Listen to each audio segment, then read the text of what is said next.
Okay, so let me explain. Sorry about that, by the way. OBS just crashed. I just had to restart it. So let me go ahead and explain why multi-chat is not working. Sorry about that, Ram. Sorry, dude.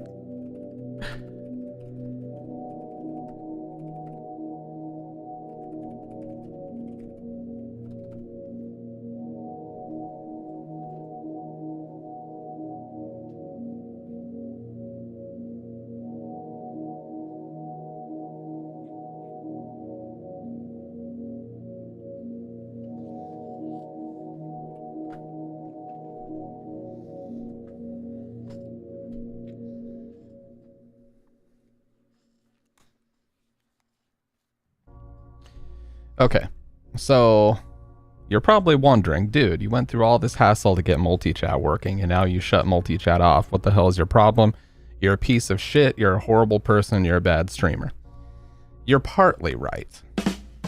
Okay, so what happened was someone in the community reached out to me and let me know that apparently, even after all this time, I was joking, by the way, apparently even after all this time, wait.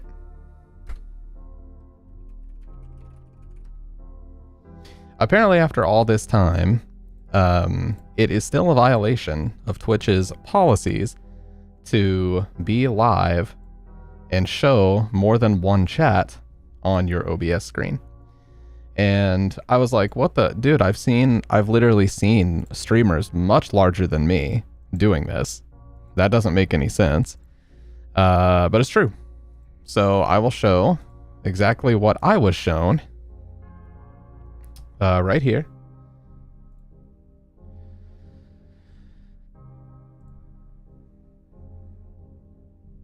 And yes, I have seen much larger streamers do this, but apparently it is in violation of their policies. So here's exactly what they say on their simulcasting guidelines. Sorry about that, dude core, my OBS crashed. I can see YouTube chat, but I cannot show YouTube chat up here. Okay. Yeah, I know, my OBS fucked up for a second, but we're good. By the way, let me turn off. I have, for some reason, night light got turned on my windows, so now my screen was super red, but we're good now. Okay. Let me get this page pulled up here. So, I was shown this link. And in this link,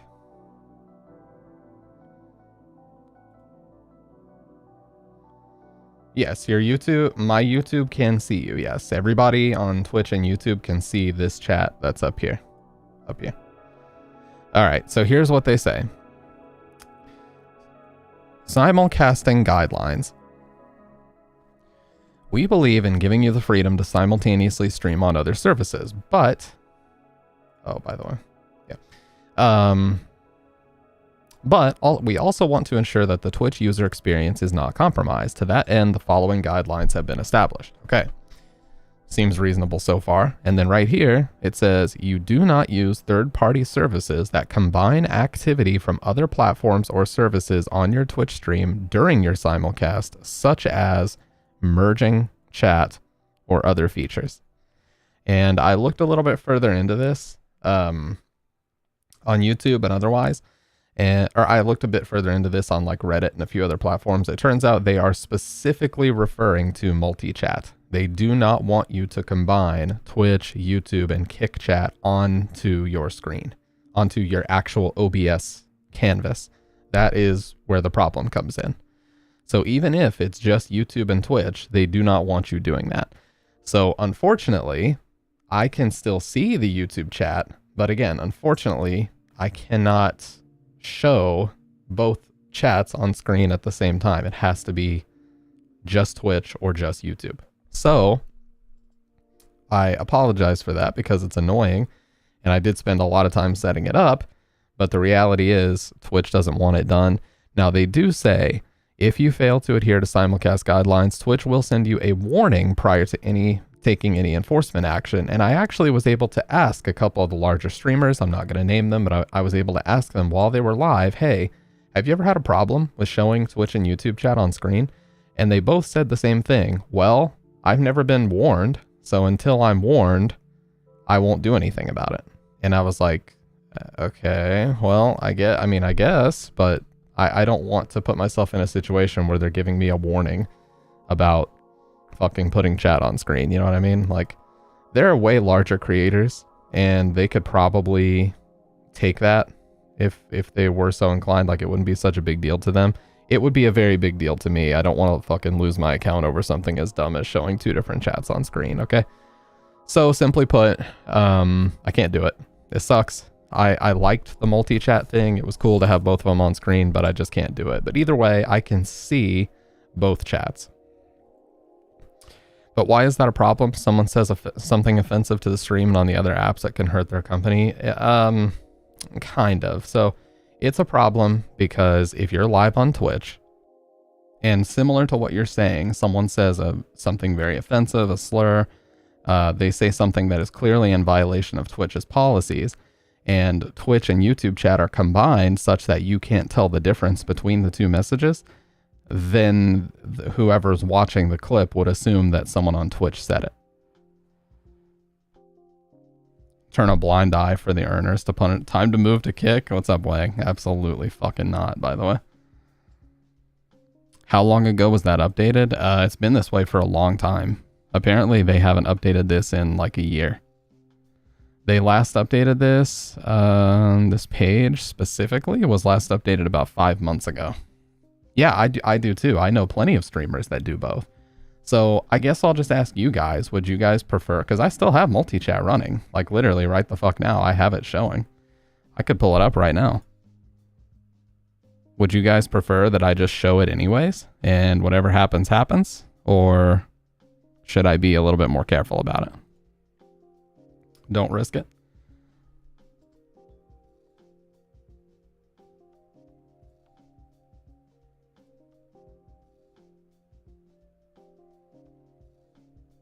Violation, like there it is. Like, oh.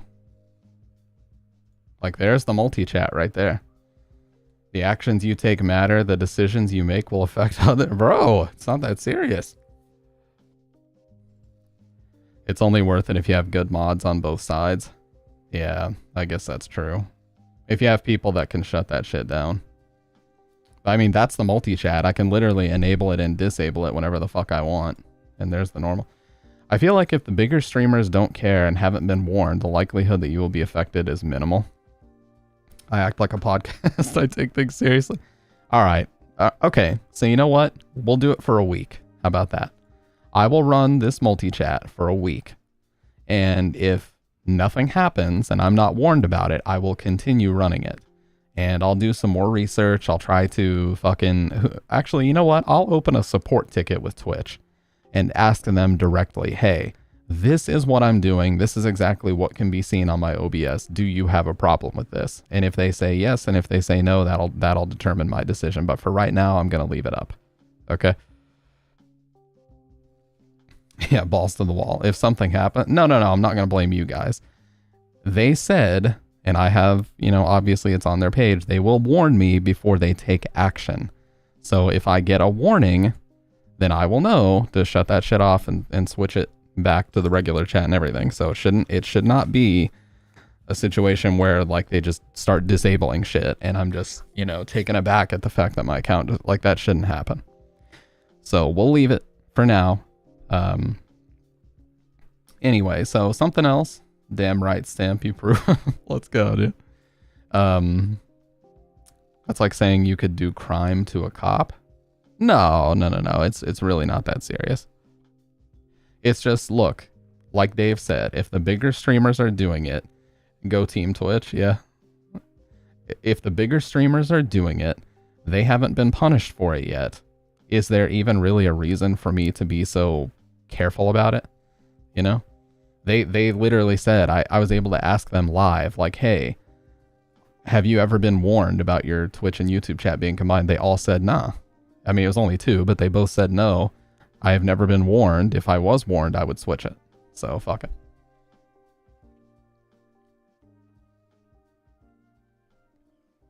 Okay. Anyways, something else. Yeah, no. By the way, what's going on, Ram? I believe this is the first time I've seen you around these parts. How did you come across my channel? Was it any number of the Silent Hill uploads I've been doing lately?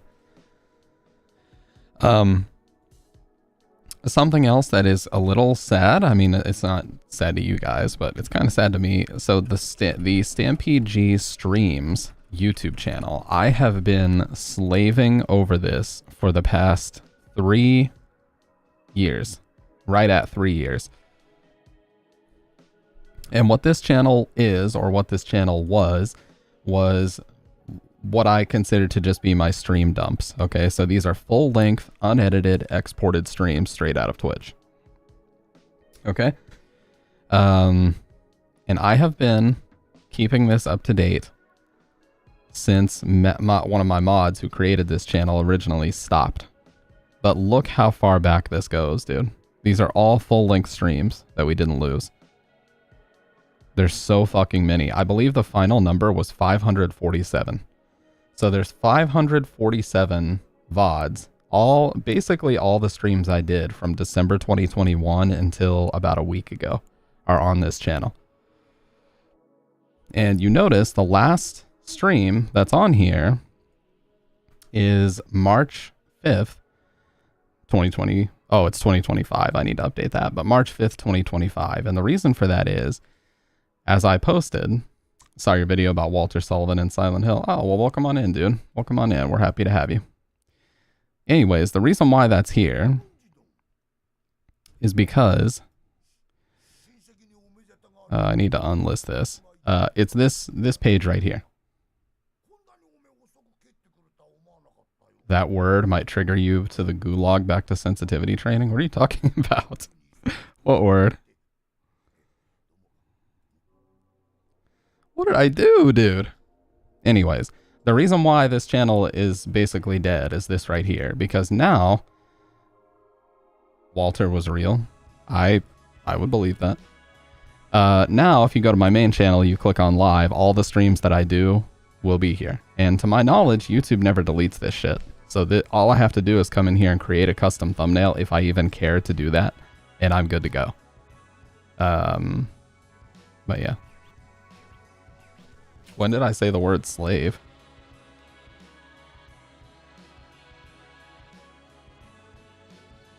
The Twitch will overcome. Streamers overcome the takeover, the app and the software, almost like a strike from the 1899.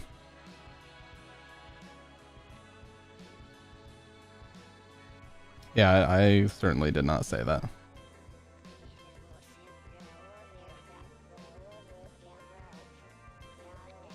All right. So anyways, that's basically all I wanted to say. So I'm going to go ahead and unlist that last stream that was up for like a couple minutes, and then we just shut that shit off like immediately. But thank you again, Ram. Appreciate you being here, man. I have started to take YouTube a little bit more seriously here lately. But part of that is basically trimming the fat of what I'm doing, because I'm just going to keep it 1,000. I don't do this as my full-time stuff. Obviously, the numbers are not reflective of that. I have a full-time job outside of this, and so, yeah. Oh, I've been a slave to my YouTube stream channel. Okay, well, listen. What I meant to say is that I have slaved over it. It's a figure of speech, dude. Like when you slave over the stove to make a meal for your family or whatever, you know what I mean. So what I said, or what I meant to say, was that I have been slaving over this stream YouTube channel, and it basically was just getting in the way. Like I wasn't able to make meaningful progress on a lot of things. I wasn't able to make meaningful progress on making my own YouTube videos because every week or every 2 weeks, there's this big backlog of VODs that are getting stacked up, and I have to get, like, I gotta get on it. I gotta fucking pour some coffee, and I gotta spend 4 hours exporting all this shit from Twitch, getting it all public on the Stampede G streams. You know, it's a big fucking thing. Just a spot of trolling, dude. You gotta be careful of that shit nowadays. Gotta be careful, your boy. Yeah, your boy Stamp getting a little stressed out here. Yeah, right. Anyways, so we're trimming the fat of making content. Everything that I do, period, end of story, as long as the dual stream is running, everything that I do will be on YouTube. My main one singular Stampede G channel. I might actually change the name of the Stampede G Streams channel, because if you just search for my name, it does still come up in the algorithm.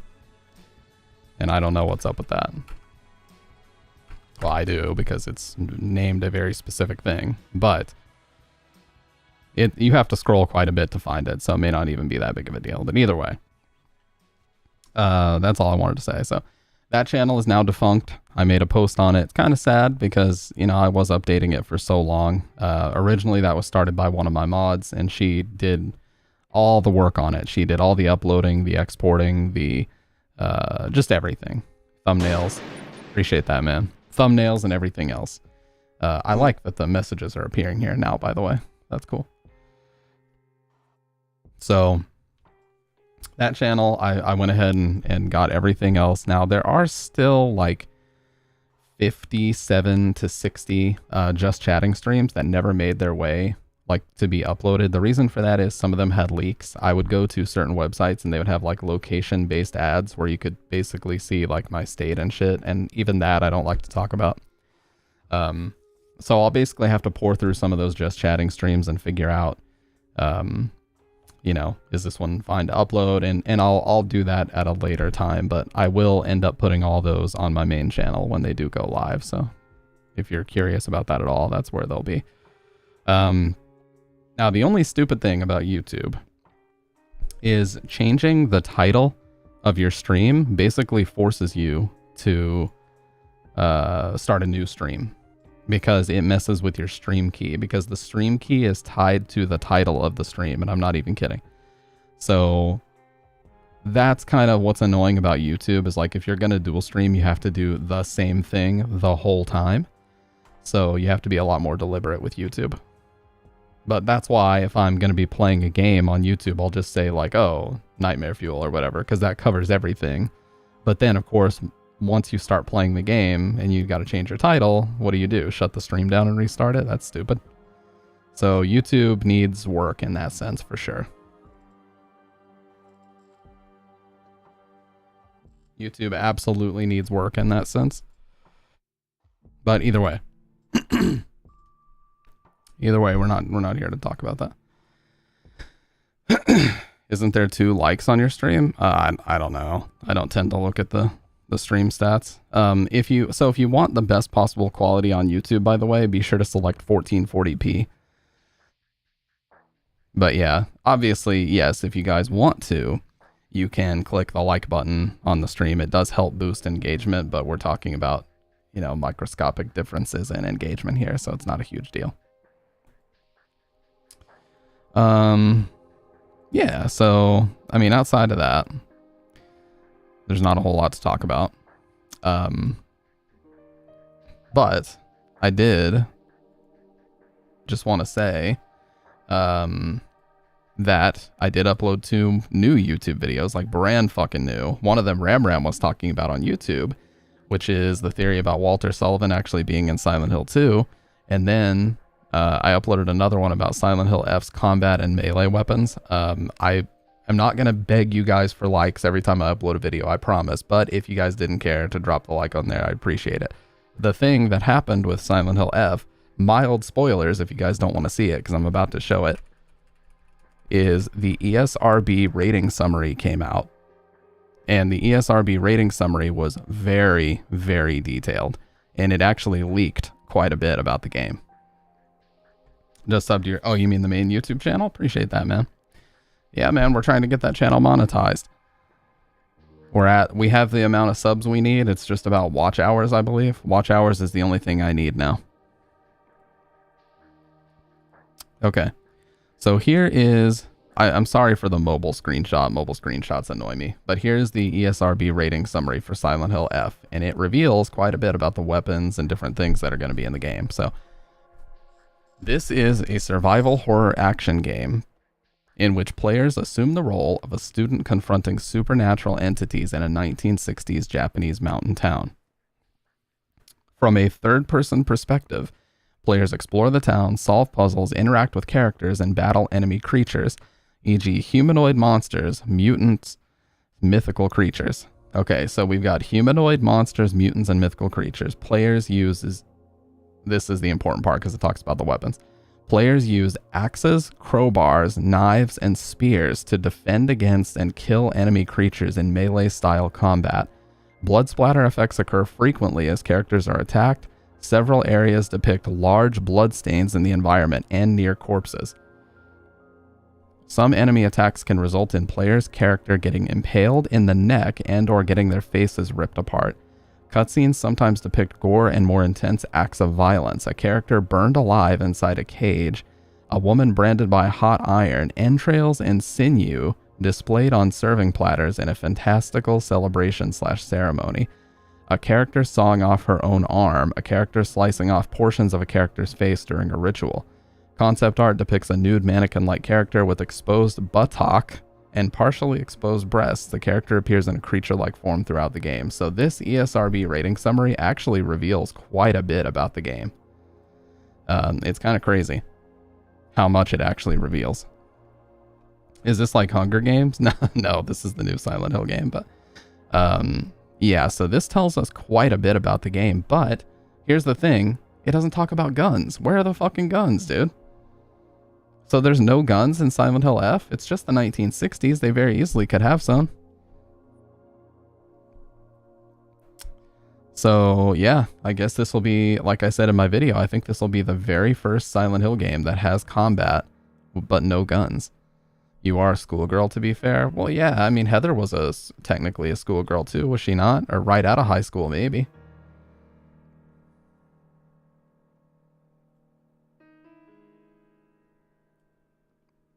Maybe it's just like Hunger Games, have to craft shit like Minecraft, but yeah. So they mention nothing about guns in this rating summary, and I take that to mean that there will be no guns, which is kind of crazy in the context of Silent Hill. So sadly, it looks like this will be a melee-only game.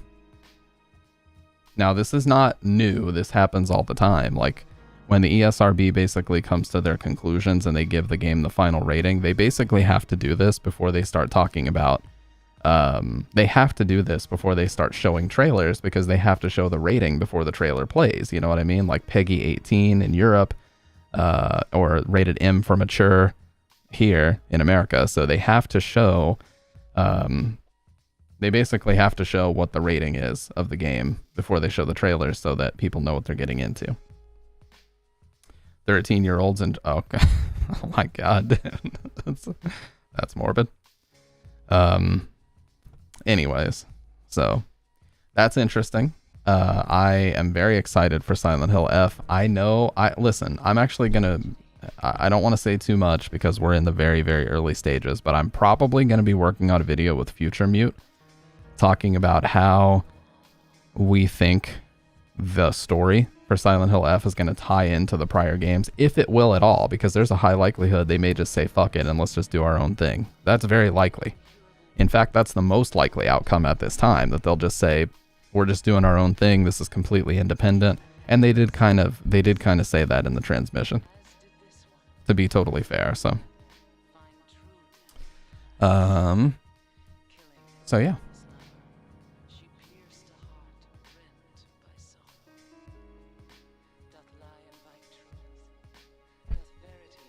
And I am also working on some new YouTube videos as well. So I'm just kind of getting the formula down for these videos, man. Like just uploading a YouTube video used to be this big daunting thing where I used to spend a whole fucking day editing and working on this shit.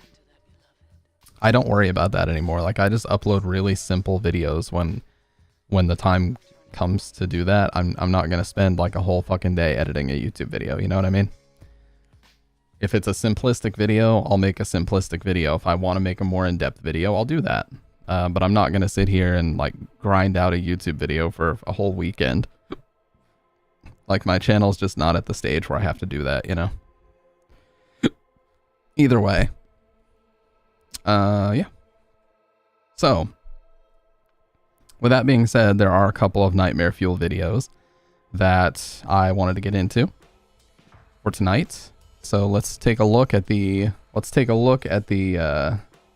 the usual suspects here. Let's go to Chilling Scares. Let's take a look at Mr. Nightmare. Let's take a look at Nexpo, Nick Crowley. You know, my favorite scary videos, and we'll get into the Nightmare Fuel segment here. If anybody's never been here before, Nightmare Fuel is a segment that we do pretty frequently, where I basically just pull up some really scary videos from some of my favorite YouTubers, and you guys get to watch it through me as the conduit. I get to lose sleep over it. You get to laugh at me losing sleep over it, okay?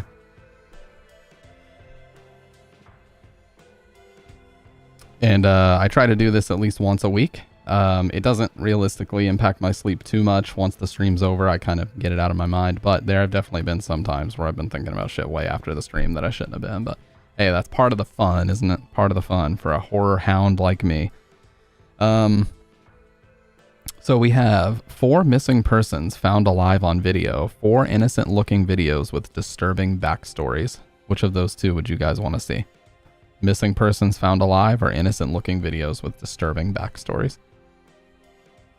And if I like it, there's a high possibility that you'll like it. I like the way you think, dude. I like the way you think. Missing children. Well, it's not children, just missing persons, but yeah. All right, let's do it.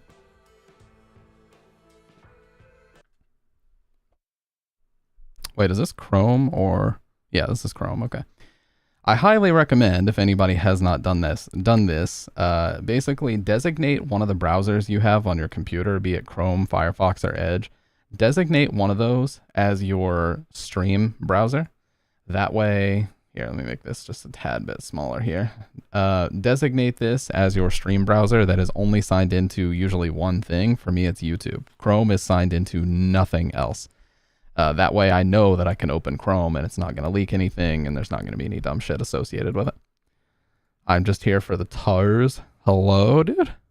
May 8th, 2021, a woman named Malie Perales was driving down the Packer Drive Northeast Road alongside the Rogue River in Belmont, Michigan.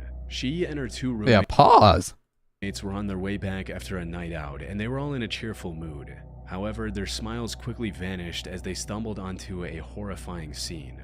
At around 2:30 a.m., while driving near the Rogue Hollow Court, one of the passengers spotted a strange figure lurking by the side of the road. This encounter was extremely terrifying, but it also sparked the group's curiosity, and after some deliberation, they decided to turn around, and this is what they then came across.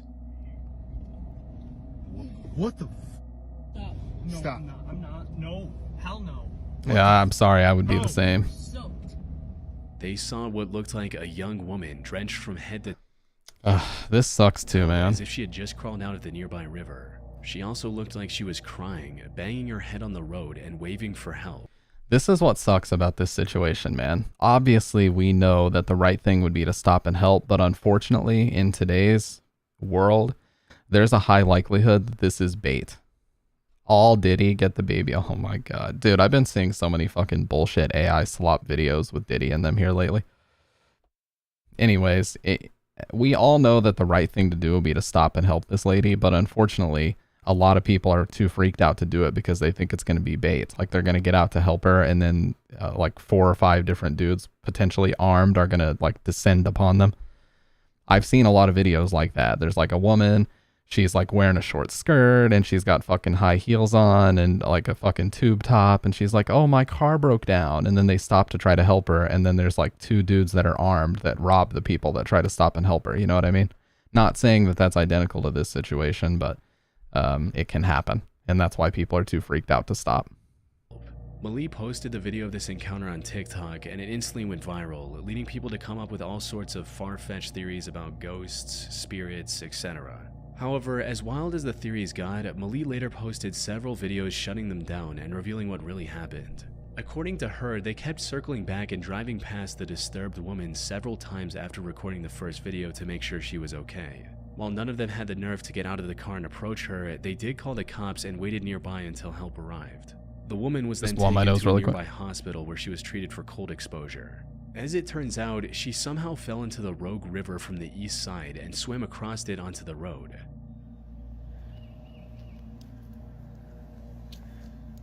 Yep, she had to have come up out of the water. Yep, there's a dig spot there. So she came up from down there. That's had to have been why she was so wet. This was the spot that she had left. I don't know why or what was going on. After regaining some composure, The other thing that's really fucked up is that virtually everything that's uploaded to TikTok first, instead of like being dealt with via the police or any other authorities, emergency management of any kind, there's always the distinct possibility that it was faked for views. she also revealed that the woman was from Kalamazoo, a town that's over 60 miles from where she was found. However, she had no recollection of how she got to Belmont and fell in a river so far away from home. From what we know, she was most likely experiencing a severe mental break, where her memory gap was caused by a rare condition known as fugue state, something we covered in our previous video on the most disturbing... Not to make this about Silent Hill, but fugue state is the state of mind that they say James is in Silent Hill 2. ...mental disorders. For those who don't know, a fugue state is a rare condition where a person suddenly loses their memory and starts acting like someone else. They might wander off, travel long distances, or do things completely out of character without realizing anything is wrong.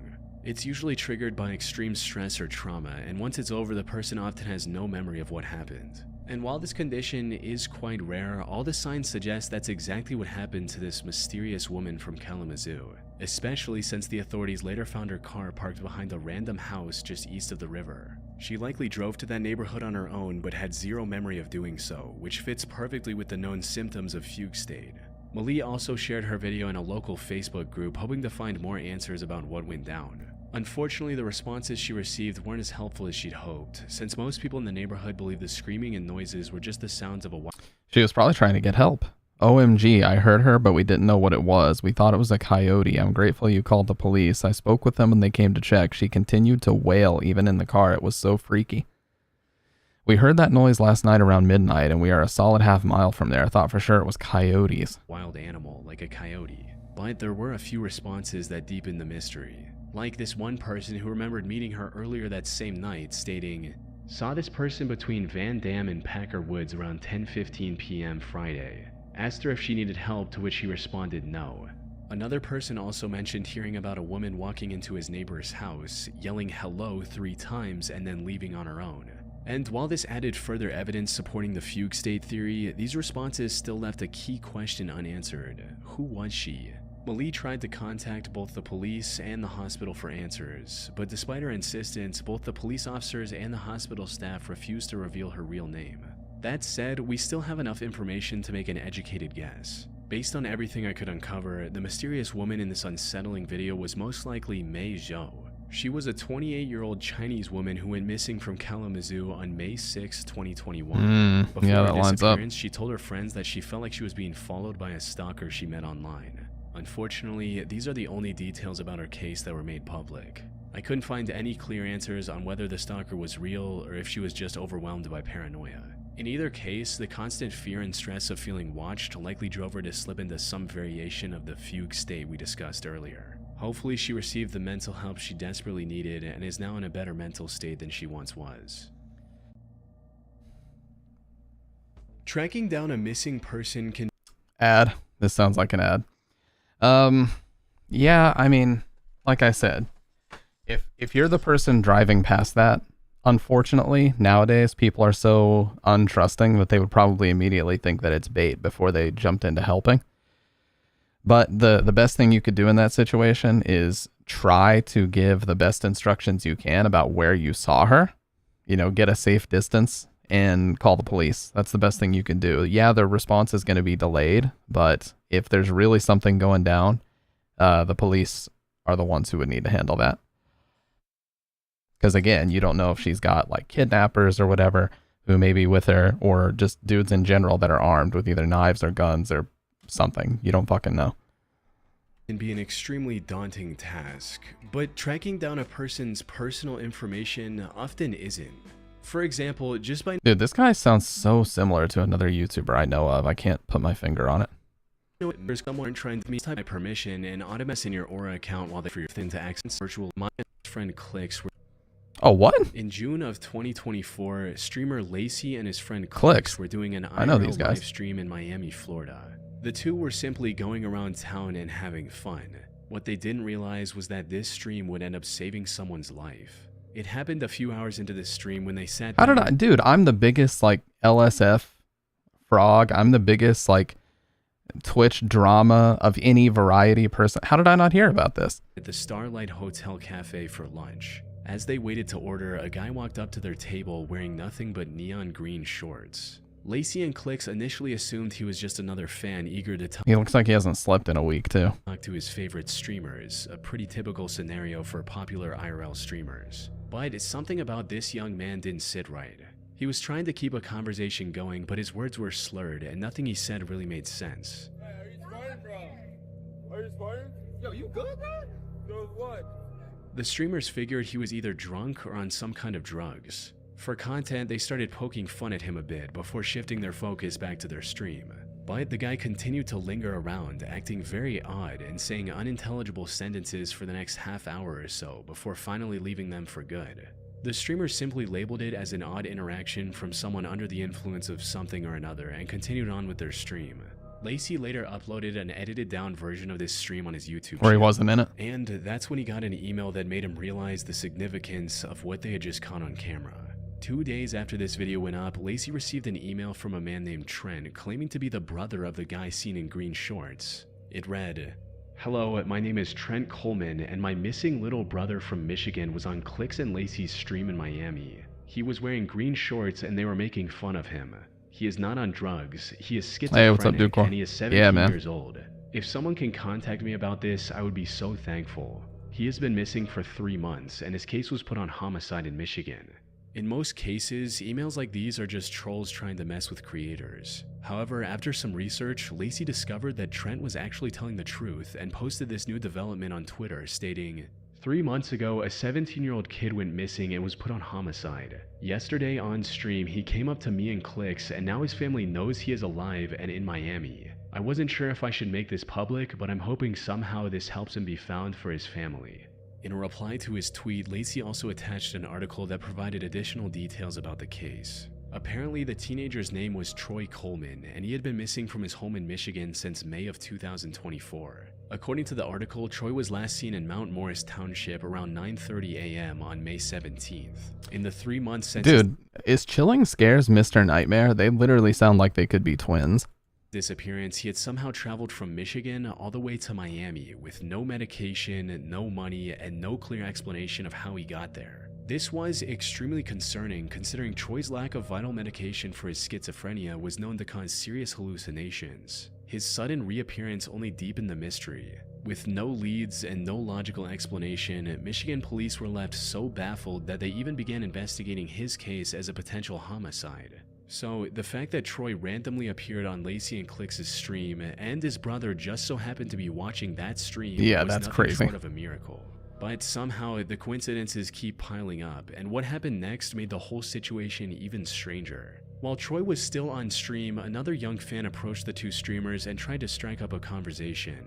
However, before he could even introduce himself, Troy interrupted them again and started saying something to the younger fan. He was still talking incoherently, which made the streamers even more uncomfortable and confused about his intentions. During this time, he also gave the younger fan the styrofoam cup he was holding. The young boy quickly took a sip of whatever was in the cup and walked away. Lacey's cameraman noticed the exchange and immediately pointed it out to the streamer. By now, they were convinced that Troy was on drugs, and that raised a serious concern.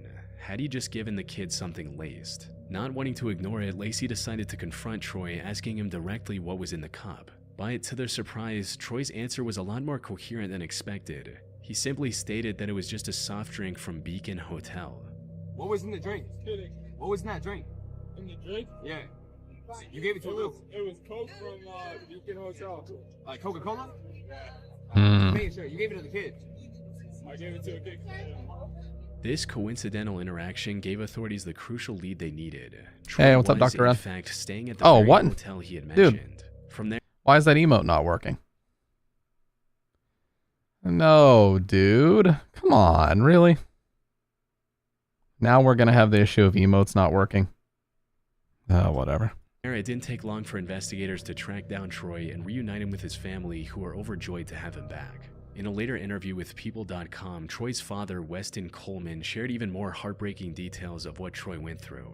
According to him, Troy actually wanted to visit Florida to find and meet celebrities. He did his research online and saved up as much money as he could before setting off. Troy made it to Atlanta by bus, but that's where things took a turn for the worst. During his stay in Atlanta, he was robbed of everything he had. Left with nothing, he traveled the rest of the way to Miami completely Appreciate broke. that on YouTube, Despite Dr. the Red. hardship, his family was ultimately glad that he was still alive and well, with his father stating, "I'm just glad he's alive at this point and now can't believe we found him. We all feel a lot better and we thank everybody." From what I can find, Troy's been living with his family in Michigan ever since and has managed to stay out of any more trouble. How did I not hear about this, man? So, what I might do, guys, is I might actually just download Chatterino and have that be my main chat. That way I can see everything. Because here, apparently there's now a new trade-off, which is that if we use this multi-chat, you can't see the 7TV emotes, which sucks. So, look, for the time being, guys, we're going no multi-chat, okay? I'm sorry. I gotta do what I gotta do. We're going no multi-chat for right now. We're gonna leave it as my original chat plugin. He's also been to Disney World. 2013, 40-year-old James DiMaggio invited family friend Christina Anderson and her two kids, 8-year-old Ethan and 16-year-old Hannah, over to his home in Boulevard, California. You remember seeing, you mean the Click stream? The Lacey and Click stream? Yeah.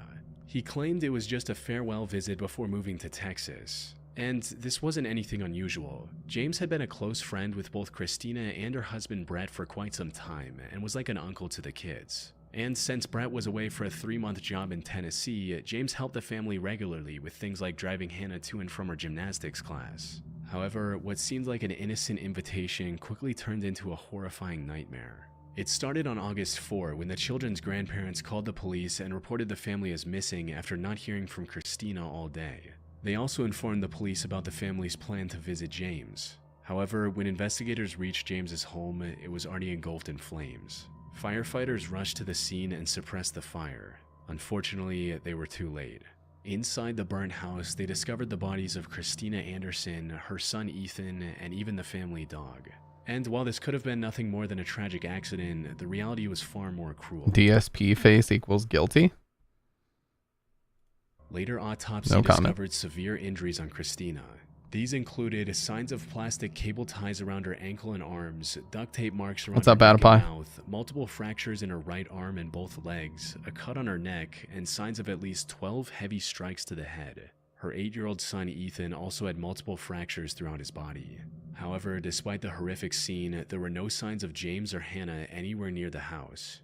It didn't take long for investigators to connect the dots and realize that James DiMaggio was the mastermind behind this horrific crime.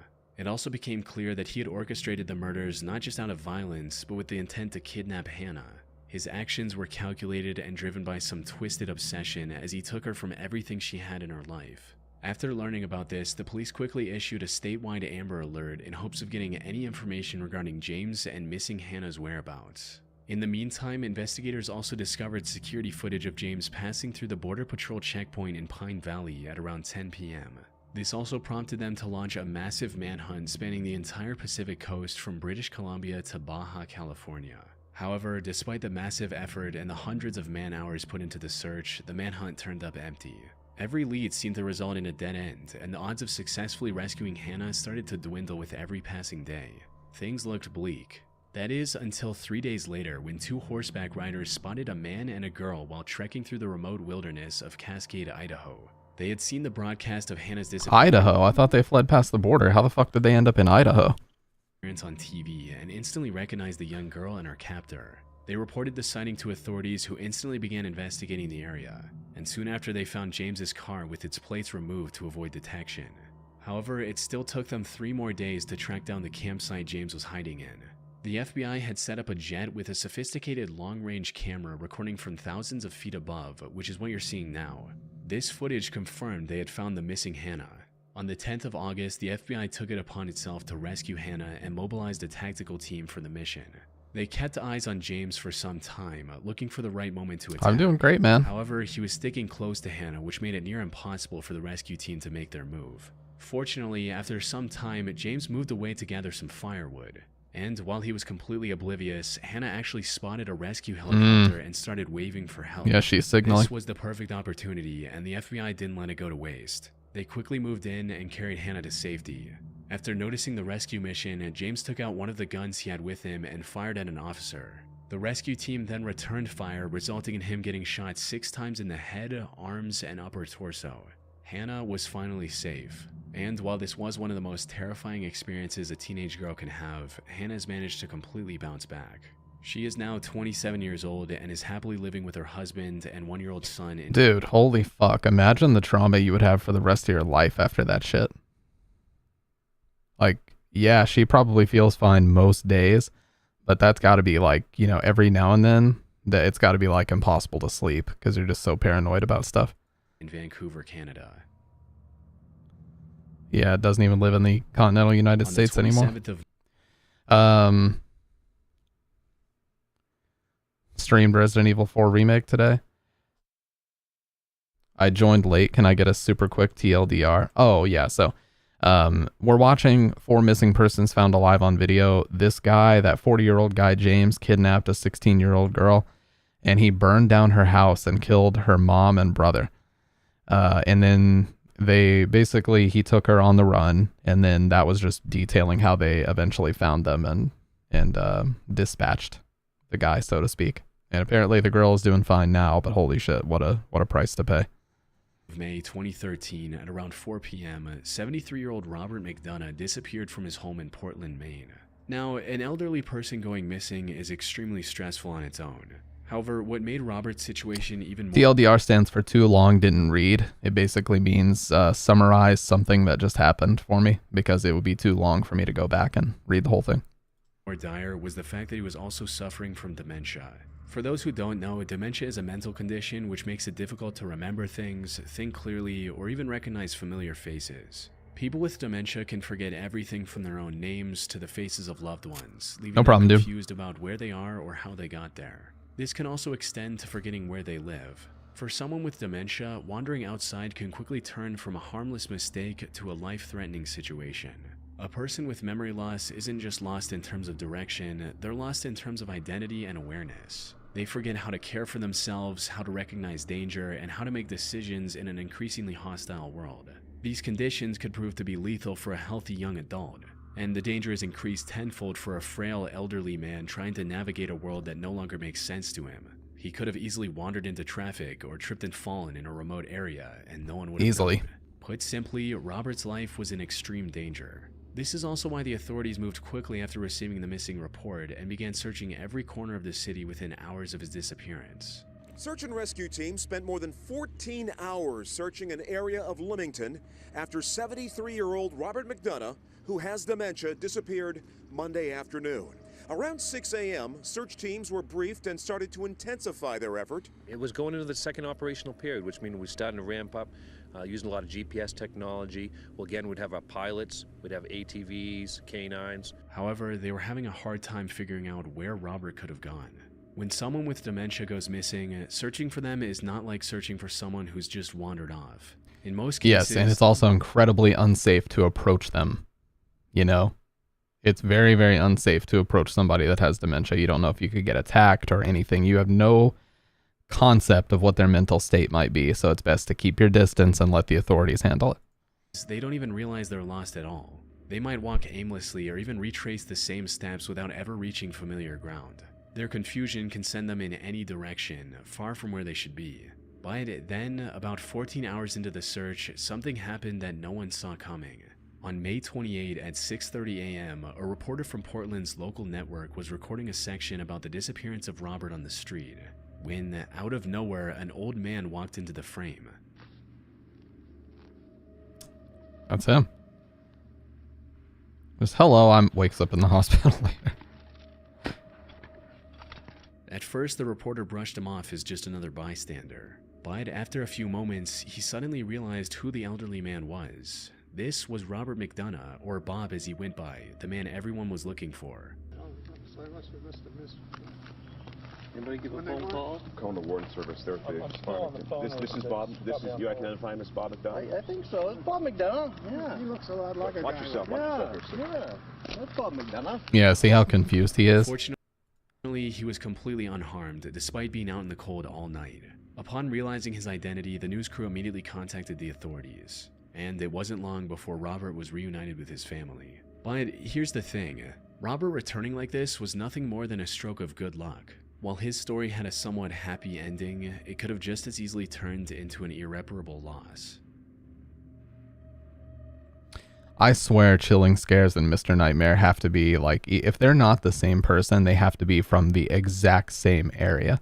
They both sound like they're from New York, actually.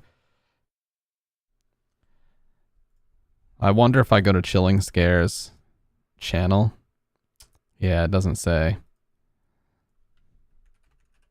But here's Mr. Nightmare speaking. It was and still is the most prestigious business school in the world. Okay, never mind. They're not the same person. Don't listen to me. They're not the same person, but Chilling Scares, I swear I've heard that guy's voice elsewhere on YouTube. I think Chilling Scares has more than one channel. He almost has to. But yeah. Welcome on in, Dr. Red. And yes, to what Wang said, is it even really a Stamp stream without the doctor in the house? I don't think it is, dude. You know, the doctor's got to be in the house, one way or the other. Or it may be AI audio. No, I don't think so. You can usually tell, like, the cadence. Now, I will say, dude, you want to know something disturbing? Is people that have a lot of footage, you don't hear the NYC accent. They kind of sound like Review Tech USA. That was nice to say. I appreciate that, man. What I was going to say is, the thing that is crazy is some people who have a ton of footage of them speaking online, which actually includes me, because I have like thousands of hours of me yapping online. AI voice can actually make a very, very convincing like mock-up of them speaking. And the number one example of this is Joe Rogan. If you listen to any of the fake Joe Rogan AI clips, they always choose a clip where like the mic is in front of his face in a way where you can't really see his lips moving when it's like this, you know, like the mic is covering it. But there's been a lot of them that were so convincing, it had people like searching to try to find the episode. And it turns out it was completely bullshit. Review Tech USA is toast. Oh my God. I don't really want to get into a big drama segment right now, but did you guys see all the shit about apparently someone drove past Review Tech USA's house and now he's like, it was like a father and daughter combo where they have their own YouTube channel. Apparently they drove past his house and he immediately like freaked out and called the police and said that he was buying guns and everything. Did you guys see that shit? I just heard about that the other day. I watched it on Snort Hogan's channel. I remember old AI memes like Joe Biden flooding the White House and EDP cupcake restaurant. It was funny and obviously fake, but now it's just getting scary. Yes, I remember when Boogie pulled a gun on somebody. It was, yes, you can sometimes, but because Joe Rogan just has so much footage out there of him talking into an SM7B, he's like, so easy to replicate that if you run it the correct way, it's like indistinguishable from real life sometimes. Even the breaths, like the sniffs that he does as he breathes between the lines. I used to actually watch his content, but it fell off. I'm just gonna say it. Yes, it did. Review Tech USA, for anybody that doesn't know. You know what, guys? I gotta refill my coffee for this, because this is a whole topic that I'm ready to just fucking dive deep into, and I don't give a shit. So you know what? Stamp is going full drama farming mode for about 5 to 10 minutes, okay? And then we'll immediately jump off this topic and get back to the nightmare fuel.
Okay, we're back. Let's get into this topic, because this is a deep topic. When I was first on YouTube, let me turn the music down because I know it's loud.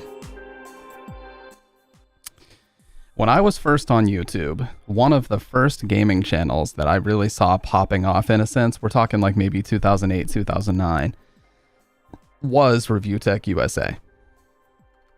It was like no matter where I went on the sort of gaming side of YouTube, commentary videos had started to become really popular. And by the way, quick question for you guys. Who started Call of Duty commentary videos? Do you know the name? I can tell you exactly who started it. I'll give you 10 seconds. Who started Call of Duty commentary on YouTube? About the Waco siege back in 93. It was crazy. Oh yeah, I've definitely heard of it. I actually heard of it because of the song Bring the Ruckus by Wu-Tang Clan mentions. It says like I blow sparks like Waco, Texas. And because of that, I looked it up as like a 13-year-old and found out about it. All right, so the person who started Call of Duty commentary on YouTube was named Blame Truth. And he was a, high-level player of Call of Duty 4. And he just got an Astro A40 headset, and someone was like, oh, dude, you should narrate some of your gameplay and like show us like your strategies and stuff. So he's the guy who ultimately started gameplay commentary on YouTube. Now, the concept of Let's Plays did exist before this, but they were basically without commentary, or like just the description would have like what was happening in the video, but most of the time it would be just gameplay. Let's Plays did exist before this though. But Blame Truth, yeah, Blame Truth is an OG on YouTube. So what ended up happening was gameplay commentary exploded, but because commentary in general was a thing, a lot of these gaming news channels actually spawned out of these commentary channels. And we're talking about like Alpha Omega Sin. You guys remember Syrup Company? Alpha Omega Sin, Review Tech USA. And what they would do is they would essentially take gaming news, not gameplay. They would show gameplay, but it had nothing to do with the topic of the video. They would pull up gaming news videos. They would narrate the videos and basically read the articles and give a little bit of their thoughts and opinions about it while a gameplay video was playing. Okay. So Review Tech USA immediately shot to the top of these commentary YouTubers because he did have a nice voice, he had a good setup, he had a good mic and everything like that. And because of that, and he was very consistently uploading. We're talking like 2 uploads a day. And back when you're thinking about like 2010, 2011, 2 uploads a day was like instant growth on YouTube. Like people would just stay and watch your videos all day. So the meme about Rich, Review Tech USA, is that if he would have just stuck to his channel name, there would have never been a problem. Review Tech USA, if he would have simply continued reviewing technology in the United States of America, there would have been no problems. But he, time and time a fucking again, gets himself into drama. He makes himself look terrible, declares at the end of the drama that he's done with drama and never doing that again, only to recycle the very next week, sometimes even the very next day, and jump headfirst into the next drama, only for the cycle to repeat itself. And that cycle has been repeating itself for over 10 years at this point. The first drama, and this is all covered in the June the King documentary, by the way. There's a big, long June the King documentary about Rich at Review Tech USA. We could certainly watch it if you guys want to, but the first drama, because I was there for this, was between him and a guy named Blackbuster Critic, who did go by the name BBC. The joke writes itself. Basically, Rich put out a video that was really frowned upon on YouTube at the time. This was 2012 or I believe it was 2012 or 13ish, right in that area. And do you guys know how frowned upon it was to ask for money on YouTube back then? It was basically like you were fucking excommunicated. You were exiled from YouTube if you asked for money. You were labeled as a filthy e-beggar. So Rich makes a video and is just like, straight up, I need a camcorder for the show. And By the way, saw the YouTube video of the You on Silent Hill comparison between the movies and TV shows that were in Silent Hill. Great video. Bravo. Hey, appreciate that, man. Appreciate that support.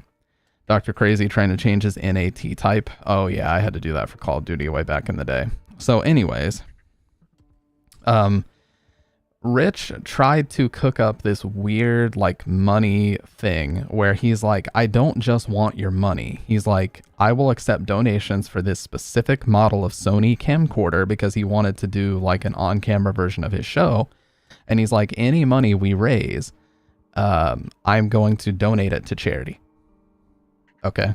And he made this weird thing where he like, he just wanted the money for the camcorder. He could have easily just asked for it, but then he introduced this weird charity element to it, to where now he's on the hook to donate to charity. You know what I mean?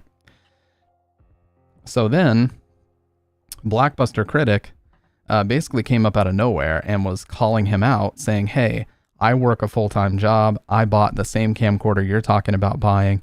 You're big on YouTube. Man the fuck up and use your own money. Stop asking your fans for money. And of course, this was bait, and Rich took that bait, hook, line, and sinker. He got that hook in his mouth and just ripped that shit right into his cheek. Took the bait, hook, line, and sinker. So he did like one of the first times I ever even remember seeing like a face reveal of Review Tech USA. He got on camera and was like, oh, Blockbuster Critic. He's like puffing his chest out, e-thugging. He's like, oh, you've had some very colorful things to say about me. It's your old pal, Rich of Review Tech USA. You know what I mean? Like just being all fucking sarcastic and passive aggressive and shit. But, you know, what ultimately ended up happening is he got the money for the camcorder and then he bought a cheaper camcorder. So he pocketed the donations that he said were supposed to go to charity. And then he also had some weird arbitrary thing where he was like, after a year, I'll donate the camcorder money to charity.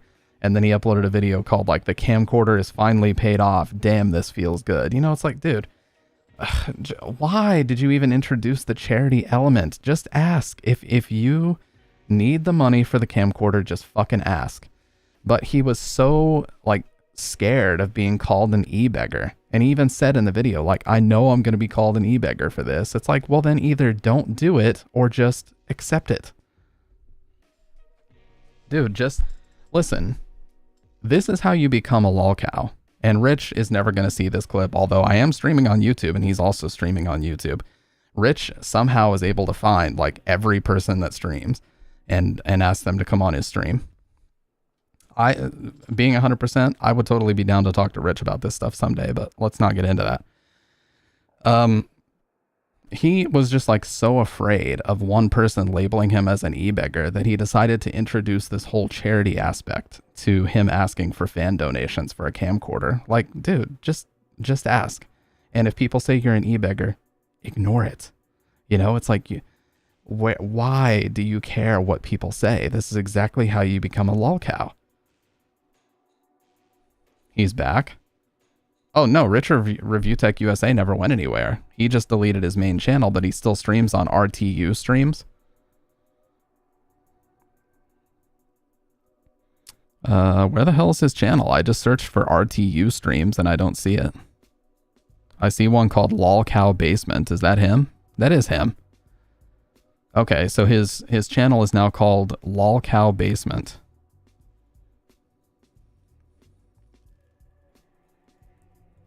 Anyways, he likes to invite people on his stream all the time to talk about stuff. I don't want to put that target on my back, but I would love to talk to him about some of these things. But anyways, let's not talk about that. I'm not here to talk about me getting on a fucking call with Rich and him pulling a gotcha. I don't want to get into that. Anyways, that was the first drama I ever remember him being a part of. And then in 2014, he did what I personally believe is one of the scummiest things he's ever done. There was a YouTuber named Big Cheese Gaming, and you guys already know where I'm going with this. There was a YouTuber named Big Cheese Gaming who, out of nowhere, Rich started shouting this guy out in his videos. Like, he would make a video about the Xbox One and the PS4, which is like all Rich was talking about at the time because they were the hot new, the hot topic in gaming. And then at the end of the video, he'd be like, this video's brought to you by Big Cheese Gaming. What? And then we're like, who is Big Cheese Gaming? It's just like this really small YouTube channel. Like, why is he sponsoring this guy? What's going on here? Well, Big Cheese Gaming drops a video, and it straight up says in the title, Review Tech USA is a fraud and a scumbag. And it was showing Destiny gameplay. And what had happened was, Rich and this guy whose name I forget, but Big Cheese, Rich of Review Tech USA and Big Cheese Gaming had contacted each other via Facebook because Rich posted about he needed a laptop or something for his show. And then Big Cheese reached out and said, hey, I got a laptop for you if I would like them, or if you would like it. Rich is like, hey, what are the specs? Big Cheese is like, here are the specs. He's like, cool, send it my way. And Big Cheese was like, okay, cool, I can send it to you. I'm not going to ask you for money or anything, but can you like put up my Destiny giveaway? And it is kind of mutually beneficial because at the time, you know, paying in exposure on YouTube was actually really valuable. If you could get a large YouTube channel to shout you out, that could be like the spark you needed to start your career on YouTube. No bullshit. I mean, seriously, it could be. So Big Cheese is like, you know what? You don't have to pay me. I'll send this laptop to you, Rich, free of charge. Just, you know, put up this giveaway that I'm doing. And Rich did it. And a bunch of people came and they participated in the giveaway. And Big Cheese was like, sweet, awesome. You know, I got a bunch of people to do this. I got a bunch of subs and everything like that. Awesome. Good to go. Then he came back to Rich. Big Cheese went back to Rich and was like, hey, I've got a desktop for you if you want it. And Rich is like, yeah, cool, I'll take it. He's like, you know, let's do this again. And basically that's where he was sponsoring Rich's videos. And that's why Rich was saying, hey, this video is brought to you by Big Cheese Gaming, is because he was sending him hardware. He was sending him computers. He was sending him laptops free of charge for the exposure and to shout out his channel, which again, at the time, Rich's channel had like 180,000 subs. So it was totally worth it to try to drum up some excitement about your own channel. So then what ends up happening is Rich now has a laptop and a desktop from this guy. Then Rich, instead of Big Cheese this time, gets back with Big Cheese and says, dude, this desktop is super fast, really nice. I like it. I want you to send me another one. Do you have another desktop you can send me? And Big Cheese is like, yeah, I do have one, but hey, in order for me to send you one, let's do some more, you know, let's cook up another kind of sponsorship deal here. And they hashed it out, and they eventually came to the conclusion that Rich was going to put this guy at the end of his videos for 2 months and then pay him $300 cash at the end of the 2 months for the PC. And that was basically going to make him even square for all the hardware, everything. And Rich agreed to that. He's like, you will get $300 on this exact date. Good to go. You know, no contract or anything, but they hashed it out. Two adults talking on Facebook chat, and they were like, this is cool, let's do this. Well, they made this agreement around Thanksgiving time. And if you guys know, like on YouTube, basically before the holidays is when YouTube pays the absolute most for sponsorships.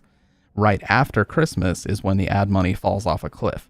Because of course they're trying to get everybody buying fucking every product under the sun for Christmas, and they want to ramp up the ad money. Like advertisers are spending money like it's fucking water before Christmas, but after it falls off. So Rich kind of realized that he was stuck sponsoring this random YouTube channel when he could be accepting sponsorships that made him far more money, that were far more lucrative.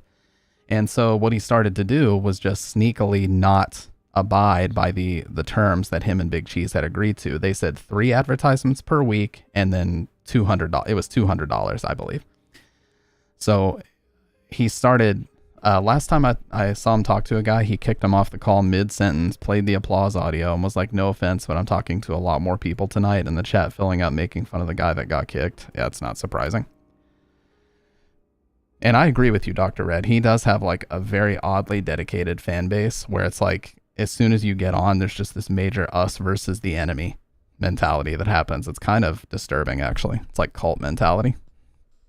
Anyways, so they had agreed, again, this is 2 adults discussing a business agreement on Facebook, which is kind of sketchy, but they had agreed 3 advertisements per week and $200. Well, as like Thanksgiving week was coming around, he noticed that Rich would put up like 17, 18 videos over the course of 2 weeks, and only one of them would have his advertisement. So he reaches out to Rich. He's like, dude, what's going on? Like, why are you not honoring our agreement? And Rich is like, oh, you know, it was a holiday. I'm sorry, I wasn't able to get your ad up. And he's like, what? Dude, you put up like a shit ton of videos. Oh, what's up, Dragon Blood? Long time no see, man. As you can see, virtually nothing has changed. I think I'm dressed and look exactly like when you left, except I did get new glasses because I took a pretty bad fall and almost broke my orbital, like this area of my skull, but thankfully I didn't. But I did break my glasses in the process, so I had to get new glasses. Anyways, we're talking about Review Tech USA right now. So basically what happened was Rich wasn't honoring the agreement between him and Big Cheese for the 3 advertisements per week. So Big Cheese is like, what the hell's going on here? Then, now they're past Thanksgiving week, and December 10th was the day that he was supposed to get his $200, okay? December 10th was when Rich was supposed to send him just $200 measly for a YouTube channel of his size that should have been nothing. And it's like 10 a.m. that morning of December 10th, and Big Cheese reaches out and he's like, hey, you know, he was kind of vague about it. He's like, hey, just making sure everything is in place. Are we good? And Rich is like, yeah, I've been putting your ads up, man. Have you been seeing it? And he goes, well, I'm not talking about the ads, Rich. I'm talking about the payment. And then Rich immediately responds, like instantly responds, we'll speak about that later. And then he makes Big Cheese wait from 10 a.m. to like 11 p.m. for God's sake. Like, he makes the dude wait a full fucking 12 hours until he's finally home and settled in. And then he tells him, after making him wait all day, that he can give him another 6 months of advertisements, but not $200. And then Big Cheese is like, dude, what the fuck? Like, we had an agreement. Why can you not pay me the money that you owe me? And then Rich crashes out on him. Rich is the one who wasn't honoring the agreement, and then he proceeds to crash out on Big Cheese, who's simply asking for the money that had already been agreed upon. It is just clown shit. It is fucking amazing that this happened. Like, what is going on, dude? No, this is very, very old YouTube drama, Dragon. I'll show you. I'll show you what happened here. There's a re-upload of Review Tech USA as a fraud and a scumbag. So here's the situation that went down after Big Cheese asked for his payment, okay? Financially and for this is exactly what happened.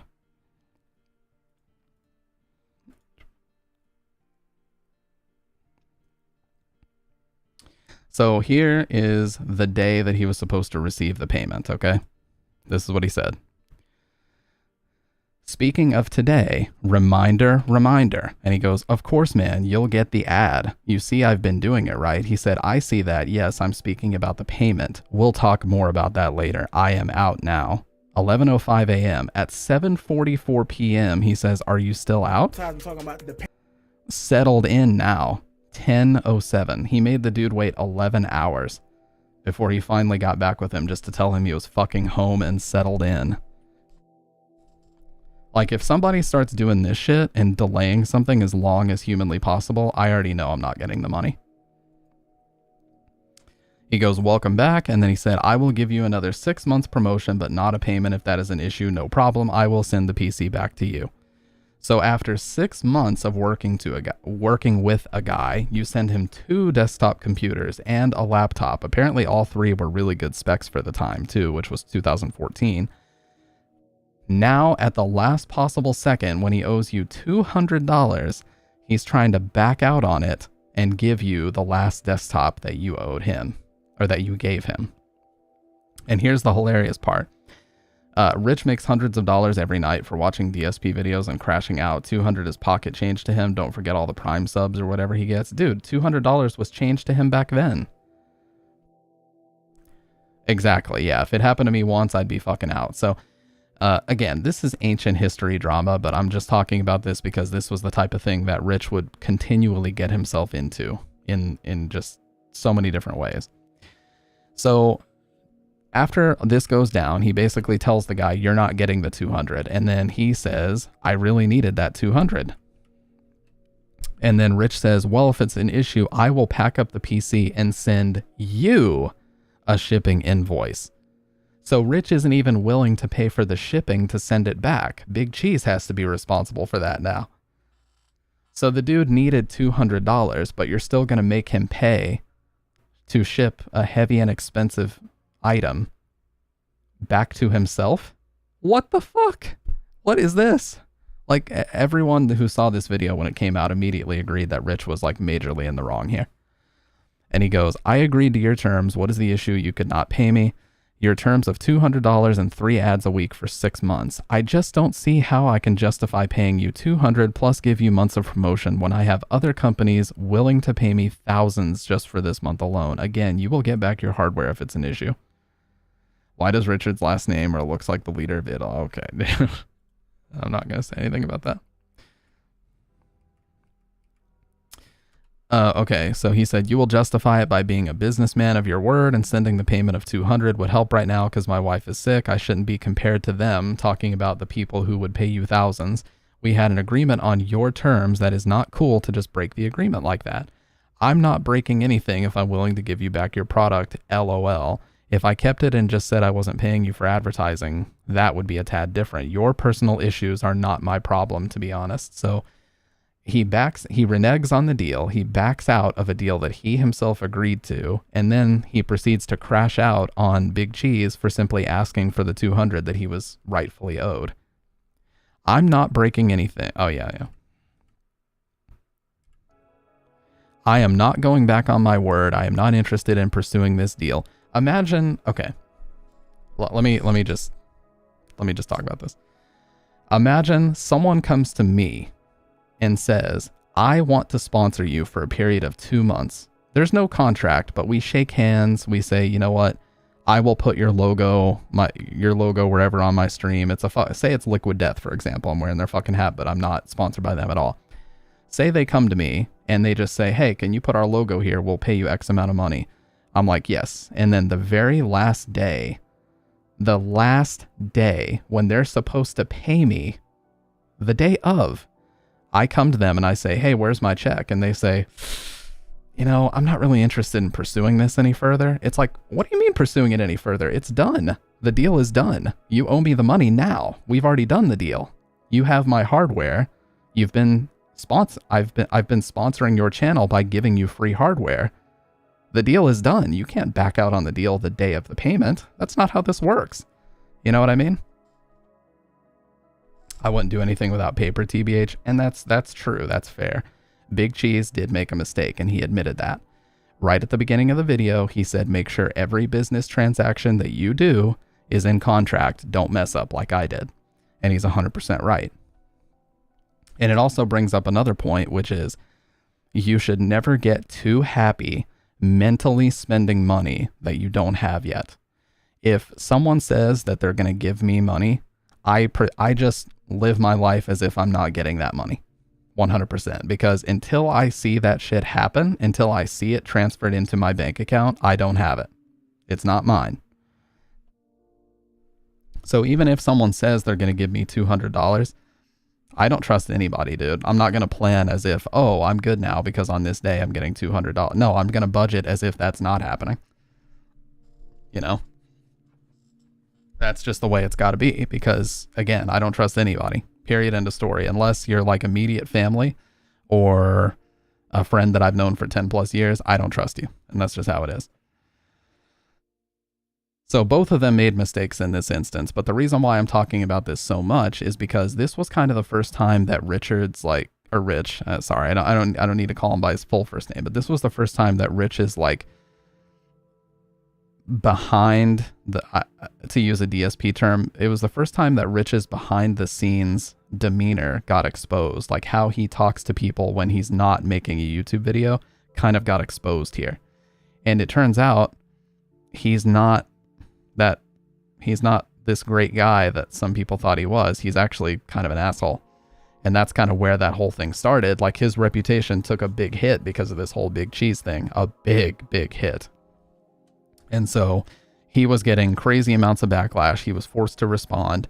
He made a response video playing Goat Simulator. It was a terrible response video where he basically blamed Big Cheese for everything, saying that, you know, they had nothing in contract, and he shipped him a broken PC, therefore he's justified to not pay him. It was because of like a CD-ROM drive cable or a DVD.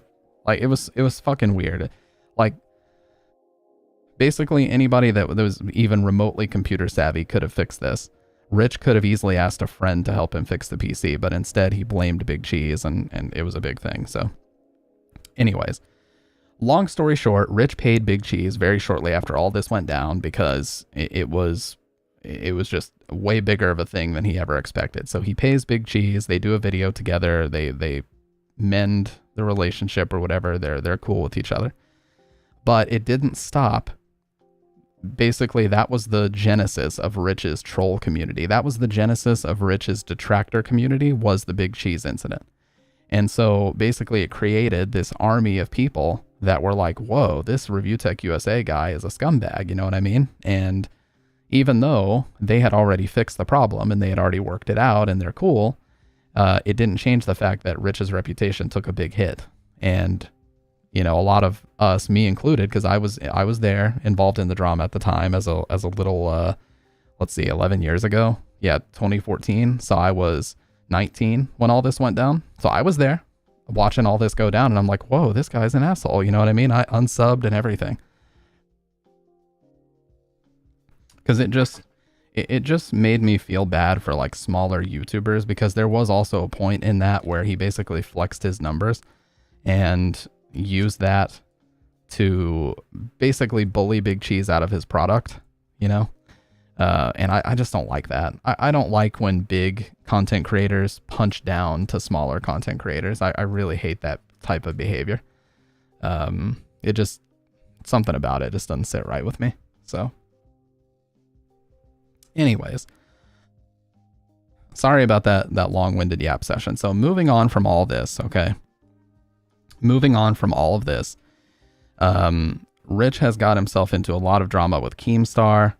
He got himself into a lot of drama because he was flagging detractor YouTube videos. There was this YouTube channel called Anna Doyle, which was believed to be a burner account of Review Tech USA's like main detractor named Review Hell USA. He flagged the Anna Doyle videos, and then he went on live stream and lied about it and said that he didn't flag the videos. Then he did something with Keemstar where Keemstar basically asked him to show his flagging history. And when he showed his flagging history, he did in fact flag Anna Doyle. So he lied about it, and he got caught red-handed lying about it. You know, just various different things like this. And Rich has been involved in so much drama over the years. It's unbelievable. And the hilarious thing is it's just like this cycle that never ends. He gets himself, he jumps headfirst, he dives headfirst into the drama. It turns out horribly for him. It turns out awful. He looks terrible. He crashes out. He screams on stream. He goes insane. By the end of it, he says, I'm done with this drama shit, man. Never fucking again. Recycle. And he's been doing this for 11 years at this point. Like every week he jumps headfirst into more drama. Every week, dude. And I'm just like, Rich, please, for the love of God, man, just stop. Stop this shit. Get like that's where the whole meme about him comes from, is it's like, dude, if you would have simply stuck to reviewing tech and doing your gaming news, this would have never been a thing ever. And it's weird because Rich knows he makes mistakes. Like people criticize him all the time. They're like, dude, you're way too prideful. Like you just need to let shit go. And he'll be like, you're right. But then he continues to do it anyway. So, like I said, I used to be a fan of his channel. I haven't really watched outside of like clip channels like Snort Hogan. And I know that sometimes, you know, those channels do clip things out of context to make the person look bad or whatever. But most of the time, they're like completely unedited clips of Rich. So there's like no context for it to be out of. So yeah. And the big thing that he did, which was like a year ago now, the big thing that he did was he deleted the Review Tech USA channel, deleted that shit, like wiped it off the map. He didn't just hide the channel. He didn't just hide the videos. He deleted the channel. which really sucks for people that are longtime fans of Rich, because they probably would love to go back and revisit those old videos from their fucking childhood, you know? Well, unfortunately, what happened was Rich hit 1 million subs several years ago, okay? He hit 1 million subs. And after he hit 1 million subs, he was just kind of doing his thing. He was uploading his gaming news videos and all this different shit. And then after a couple years, the June the King documentary came out, where June the King is a documentary YouTuber, and he talked about all the drama that I just talked about in excruciating detail. That the documentary is like over an hour long, talking about his entire history on the internet, specifically YouTube. And what happened was people started to mass unsubscribe from Rich, his Review Tech USA channel. And he went from 1.1 million subs at the peak. It was like 1,150,000 was like the absolute peak. And it just kept going down and down and down and down until it was like 1,050,000. It was literally 50 subscribers, 1.005 million. And then he deleted the channel. So a lot of people think that he deleted his YouTube channel because he didn't want it to go under 1 million subs, and he didn't want to give the trolls that win, you know, which is very likely. We don't know that for sure. He said that it was just because that channel was like dead weight and he wanted to get rid of it, but that channel was still generating him a lot of passive income, like several $100s a month, so I don't really buy that.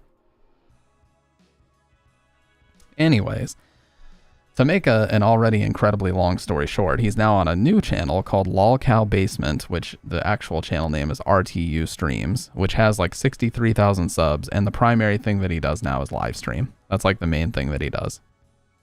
So yeah.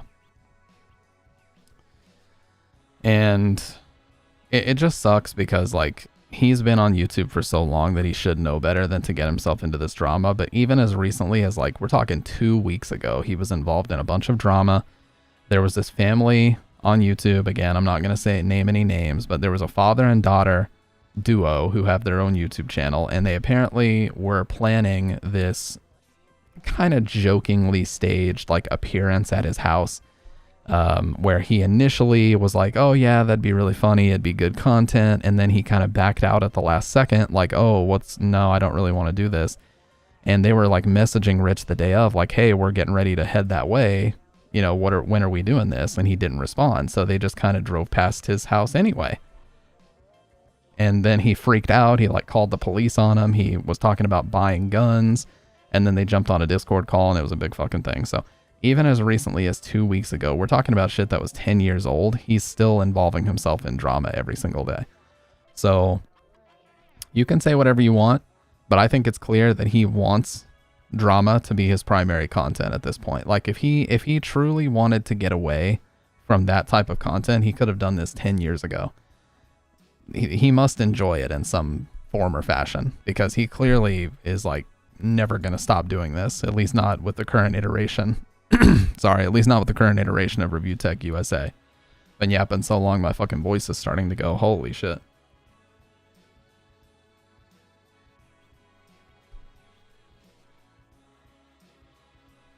But I've always said the number one way that you become a lolcow, by the way, it's just a mic adapter.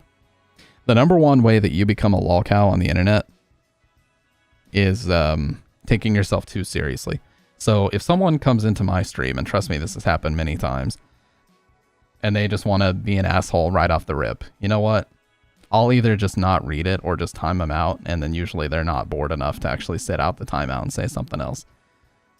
If someone comes in and they say something and I get really ass hurt about it and I make a big scene and I'm like, fuck you, man, everybody fucking roast that guy, you know, you get a big inflammatory reaction. That's how you become a lolcow, because they're like, ooh, if we poke this guy, he's gonna give us a big reaction. Let's ramp it up, dude. So it's just the age-old adage of don't feed the trolls, and unfortunately Rich has just seemingly never in his career on YouTube been able to stop feeding the trolls. And it's sad to see, because like I said, I used to really enjoy his videos, and if he were still making game news videos, I probably would continue to watch, not gonna lie. But I can't watch somebody who's just neck deep in drama all the time. It kind of just gives me secondhand embarrassment sometimes to see like dudes in their late 30s and early 40s like yelling at each other over Discord calls and shit. I'm just like, nah, this is just, I understand that it might be content certain people want to see, but it's certainly nothing that I would ever want to fucking see, at least not anymore. But yeah, at the time on YouTube, and I've talked about this on Twitch, what it comes down to is that asking for money was incredibly cringe and nobody ever did it for that reason. So, yeah, so in a nutshell, if it ever came down to me talking to Rich on his stream, I'd be down to do that. I just don't want to get myself into a situation where like his chat thinks that I'm such an asshole that they just like dox the shit out of me and stuff like that. You know what I mean? But you know, you kind of, the reality is you kind of need to expect that when you're out there on the internet as much as I am. So, and some people have tried, like there's been a dude in here before that was like one message away from posting my IP address or some shit or something, and then Dr. Red banned him. So there was a guy in here recently that tried doing that, and shout outs to Dr. Red for sniping him before he got a chance to. In chat, by the way.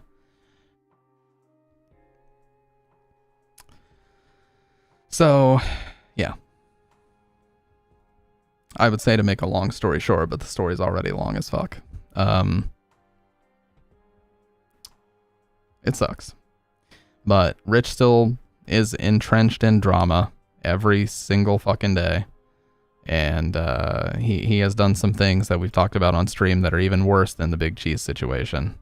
Really briefly, I'll just overview. Like, a couple years ago, I think 2022, he was supposed to do some stream goals. Like he had bought some crazy foods to try, and he bought like some Halloween costumes that he was going to wear, just doing silly shit for his chat to enjoy and for him to farm some content off of. Totally harmless stuff, no big deal.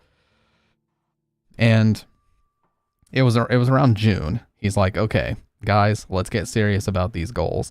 He's like, if I don't complete all of these goals by August something, you know, it's just some arbitrary date in August, then I will donate $1,500 to a charity of your choosing. And that was a way to hold himself accountable.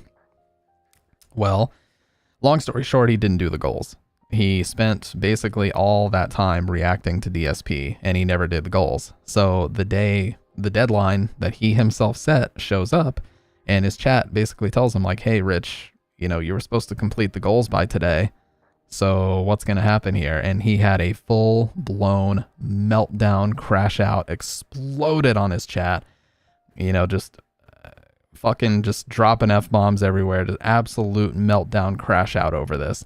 And then he just ended up donating the money to St. Jude's, which it was supposed to be a charity of chat's choosing.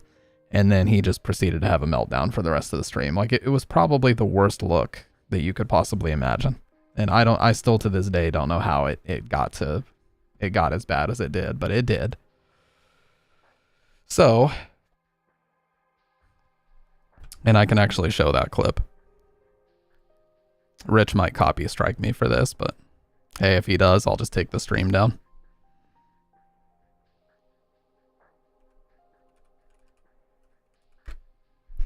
It's called Review Tech USA Flips Out Over Donating to a Charity.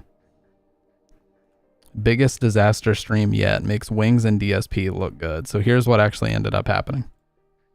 And I promise we're done with drama after this, okay? You see it? Here, I'll zoom in real fucking close. Here, just so you could see it. Just so you could fucking see it. You fucking brain dead loser virgin fucking retards who have nothing else better to do. Go fuck a fleshlight, Ryan Hot. Here it is. You see it? Give a shit about doxing myself. I've been doxed a billion fucking times. Come suck my fucking dick. Jesus fucking Christ. I ain't doing a fucking one of the goals. I'll do these nighttime goals. I ain't doing anything. All the other shit's going back. I ain't doing a fucking thing. Yeah, seriously, Dave. Got a lot of other shit going on in my life. I ain't doing anything else. Everything's going back. Jesus fucking Christ. 3 fucking crybabies won't shut the fuck up about it. Shut up. Shut the fuck up, you fucking virgin losers. Today's video was brought to you by the Big Cheese. Okay, this is a troll. It's not really brought to you. Okay. This is the comment that made him melt down. So this guy named Lost in Gaming says the following. Rich, I like you, but this needs to be called out. You said back in June, I believe, that you were putting your foot down and doing all the goals by August 1st, or you would donate $1,500 to charity, and you even banned Ryan Hott because you got tired of him basically reminding you of the deadline. I know you had a lot of family matters to attend to, like with what happened to your daughter, which I agree family comes first, but you have had plenty of streams where instead of getting a goal or two done and out of the way, you just sat there and reacted to Phil. Why couldn't you have done a goal on this stream or in a stream in the past 6 months instead of reacting to Phil? I like your streams, man, and I even like it when you just roast Phil, but do the promises you made to your fans that paid to have a goal be done first. Phil isn't going anywhere anytime soon. Seems like a pretty reasonable comment. You could give an opinion on something, but people don't like opinion unless it's theirs. Phil is better at the game. So Lost in Gaming himself donates and says, hey, I think I made a pretty sensible comment. Can you check it out? Okay, Lost in Gaming, right behind me. Hi, Rich. I like you, man, but I think my comment in the VOD of yesterday's stream was pretty fair. Please look at it if you haven't. So he ends up finding it and then immediately has a crash out. That's it. If it bothers you that, I'm not seeing your. Don't like it, then you could. Even though I'm still doing this stuff and just spent $90 on cow balls, if you don't like it, then you could unsubscribe.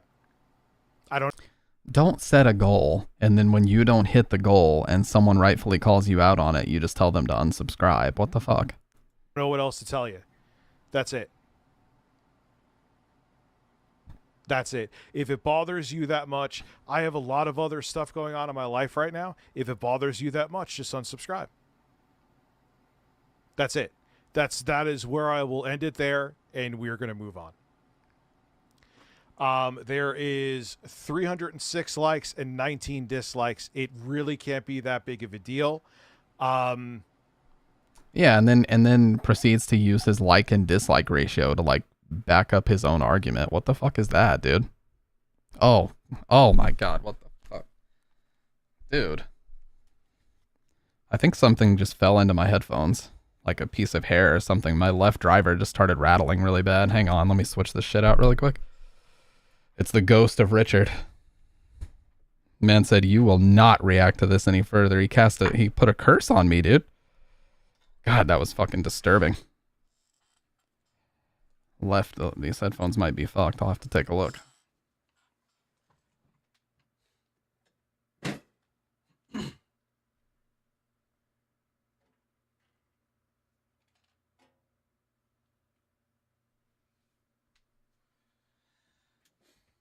All right, we got some bears. We're going back to the DT770s. The headphones I should be fucking using anyway, so. Let's get these plugged in. Okay. Let's boost it. Boost 1. Okay. This is good. All right. And that's it. If you think I am a scammer and scandalous and a horrible person, even though the people here who sent the money are okay with it, and it's still happening. Yeah, and then here, Lost in Gaming again, simply says, I mean, if you just forgot, whatever, but I do have the clip of you saying it. Then just leave. It's okay. You don't have to, it's, if you're that bothered by it. Yeah, and here comes his mod. It's a gotcha moment. He's being a troll. And you think that I'm an unethical person, by all means, it is a simple click away. You don't have to watch anymore. There, I've relieved your stress. I'm sorry to have stressed you. Attempt to open Joey up to the same harassment his son was subjected to. He even went a step further, trying to get Joey to meet with him and whatnot. It's just what it is. It's not. You can. What's going on? I'm scared. Oh my god, dude. Have people making accounts with no activity on them, even if they've been around for a couple years. I've checked the accounts. Have a good night, Mari, by the way. I see you. I just saw that now. Rich, you're too quick to judge. You have to let them finish their point. Good point. True. And it is what it is. If you are that bothered by it, if you think I'm unethical, if you don't enjoy the stream. Yeah, this guy's not very serious. His name is Rich Licks Assholes USA, but he makes a good point. Like, dude, it was just a question. It's not that big of a deal. You know, I'll go by the numbers. You could cry. And if you still, and if you're not crying and you genuinely are bothered by it, then you could stop watching. I'm sorry. Like, did it mean to? He comes so close to the correct response here too. He just says, "I'm sorry. You know, sorry to have disappointed you, but hey, Rich, you're the one that brought the charity element into this, just like the camcorder thing 11 years ago or whatever, maybe even longer. You brought this charity element into it. You can't promise to give money to charity and then not do it. That's where the problem comes in. If you would have just said we need to have the goals done or I have to do something stupid on stream, that's one thing. But when you say you're going to donate money to charity, that's when the stakes are different. Yeah, I have a feeling I got brought into bait. Because why wouldn't you? Here's the thing, too. Just say it was not bait. Here. Like Lost in Gaming, why didn't you just say what you wanted to say, your take? It would have come across as more... I do enjoy the streams, man. But if the guy... Yeah, I've been watching a ton of Takedown, by the way. I can't show it on stream. I don't know how he was able to show it on stream. It must be clips. But I pay for the True Blue subscription. And if I show it on YouTube, they copy strike me. I tried it. They also copy strike the Twitch VOD if I try to export it to YouTube, so it's kind of off limits. So Lost in Gaming comes back and says, I do enjoy the streams, man, and if the guys that donated are okay with it, then cool, but don't make promises to donate to charity if you're not. Hey, you know what though, Dave? We should watch them in the Discord. Hell yeah, we should watch True Blue Takedown episodes in the Discord. That would be really fun. So anyways, Lost in Gaming says, if the dudes that donated are cool with it, then whatever, but don't make promises to donate to charity if you're not going to follow up with it, and no, it wasn't bait. Reasonable. Valid. It's a bizarre way to do it. That was bait. Shala, thank you for becoming a member of a alleged scammer. That was a good one, I'm not going to lie. That was a good one. Over a great interview. And Life in Gaming, you're welcome to come on if you want to discuss this too. See, that's what he does. He tries to like intimidate people by saying you can come on and we can discuss this. The comment is too long to just repost here. Same with who was the other guy who was flipping out over quantums. That would make everyone. The reason why Rich wants to do this, I'll just say it. He wants him and his chat to bully the person. That's why he wants to invite them on. He doesn't really want to have a discussion.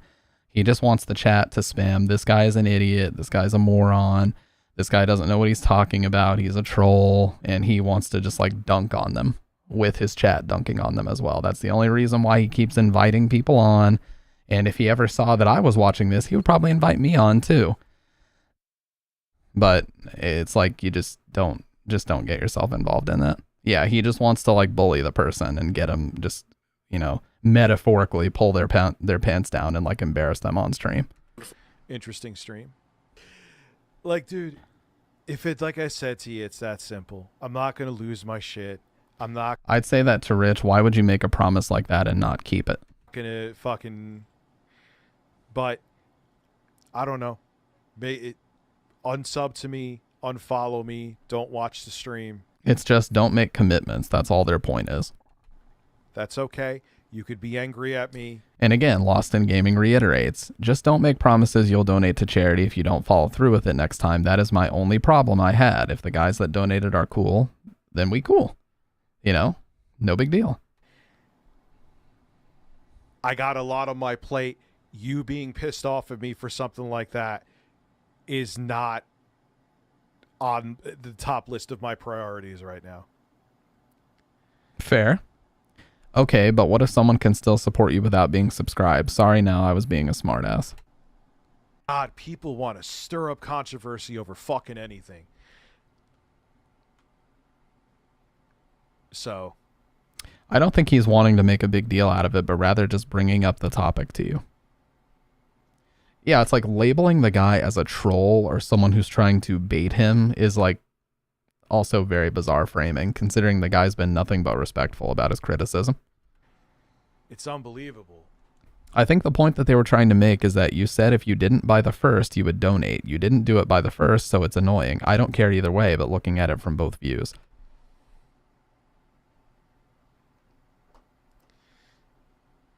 And you could, that's why I looked at the like, that's why thank God that plugin still works, because you could have 1,000 comments. Keep in mind, people could make different accounts. Keep in mind, people could do things to get multiple likes on a comment. The likes and dislikes show a lot more than comments, because comments are like fucking Yelp. People only go in the comments to bitch. Not always, but most of the time, absolutely. Women's fault, of course. You know what? It's fault. Even though So people continue to mingle and talk about this in the chat. Some people say, yeah, it's kind of messed up that he agreed and he didn't pay. And he's seeing this all go down, and this is when the meltdown really starts. they make up a fraction of corporate executives, of course. Here, man, you know what? Rich, you don't have to explain yourself. I'm surprised he didn't say you don't have to explain yourself to these trolls.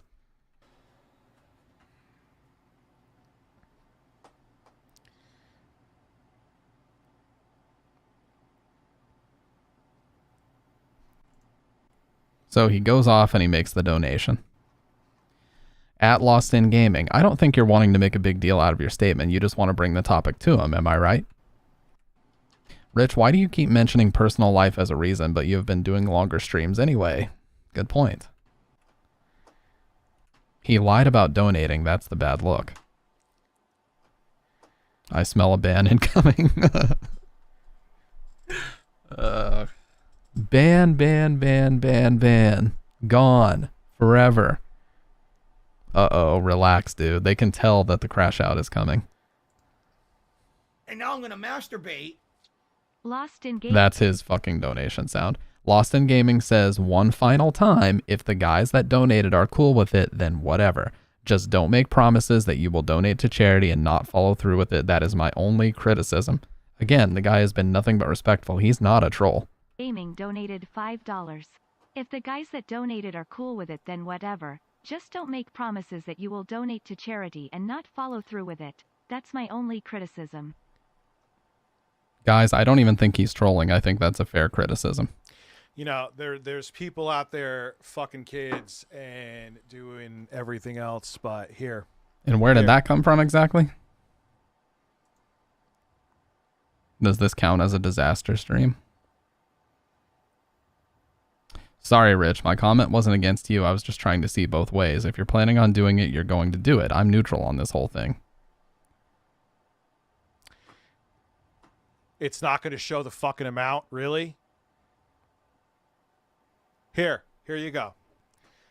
And I'm ending the stream now. I'm not in the fucking mood for anybody. Here is $15.30 that I donated. So suck my fucking dick. I'm out of here. Good night. Unfucking believable. Okay, so 2 problems. 1, this was supposed to be a charity of chat's choosing. He ended up choosing it because it was probably the first result that popped up. He was supposed to only donate $1,500. For some reason, he did $1,530. This could have all been so easily resolved if he just said, oh, shit, you know, you guys are right. I did say that, so let's go ahead and choose the charity and let's get that donation done. Sorry, we'll get the goals done, but obviously we didn't get it done by the deadline. You know, there's so many other ways he could have gone about this. This is not even close to the end of this, by the way. Welcome back, Dr. Red.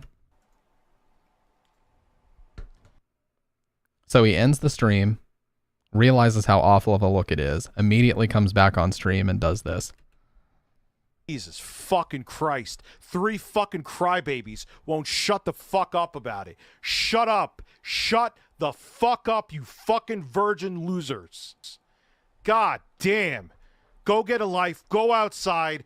Find meaning in your fucking life. It would have never been let go. I was like, you know what? These 3 people are going to make 60,000 fucking accounts because they're angry and can't get pussy. So I have to do it to shut them the fuck up. Jesus fucking Christ. Fuck all of you. God damn it. Jesus Christ. You mentioned... Don't feed them. Are you okay? Yeah, grown man, by the way. Wasn't he like 40 when this happened? You know what? I'm gonna fucking pull a low. You mention it now. The money's The money's there. Rich, take a breath, man. It's gonna be okay. You could. It's August 1st. It's August 1st. Still 2 hours left. Are you okay? You gonna sleep at night? Did I save your fucking life? You fucking loser, reject pieces of shit. God damn, you're losers. You are failures at life. Look, man. You could be pissed off at me, Emma. I don't feel like fucking streaming anymore tonight. I don't. Why is Dad yelling? I don't feel like streaming. Yeah, Lost in Gaming. I don't give a fuck if he could get fucked. Where is he? Where is he? Now he starts looking for the dude's account to ban him, even though he had completely valid reasons. And Danny the Foot was a channel member and says, getting rid of my membership, bye. And then he explodes on Danny the Foot as well. All right, Danny the Foot, see you later. Bye. Have a good one. Dude, I got a lot fucking going on in my life. I got a lot of shit that I'm not going into. But you know what, Rich? You had a lot of shit going on when you made the commitment as well. When you said that I will get the goals done by this day, you had a lot of stuff going on then too, but you still said it. This goes back to the Big Cheese thing too. Like, he has a problem with being a man of his word.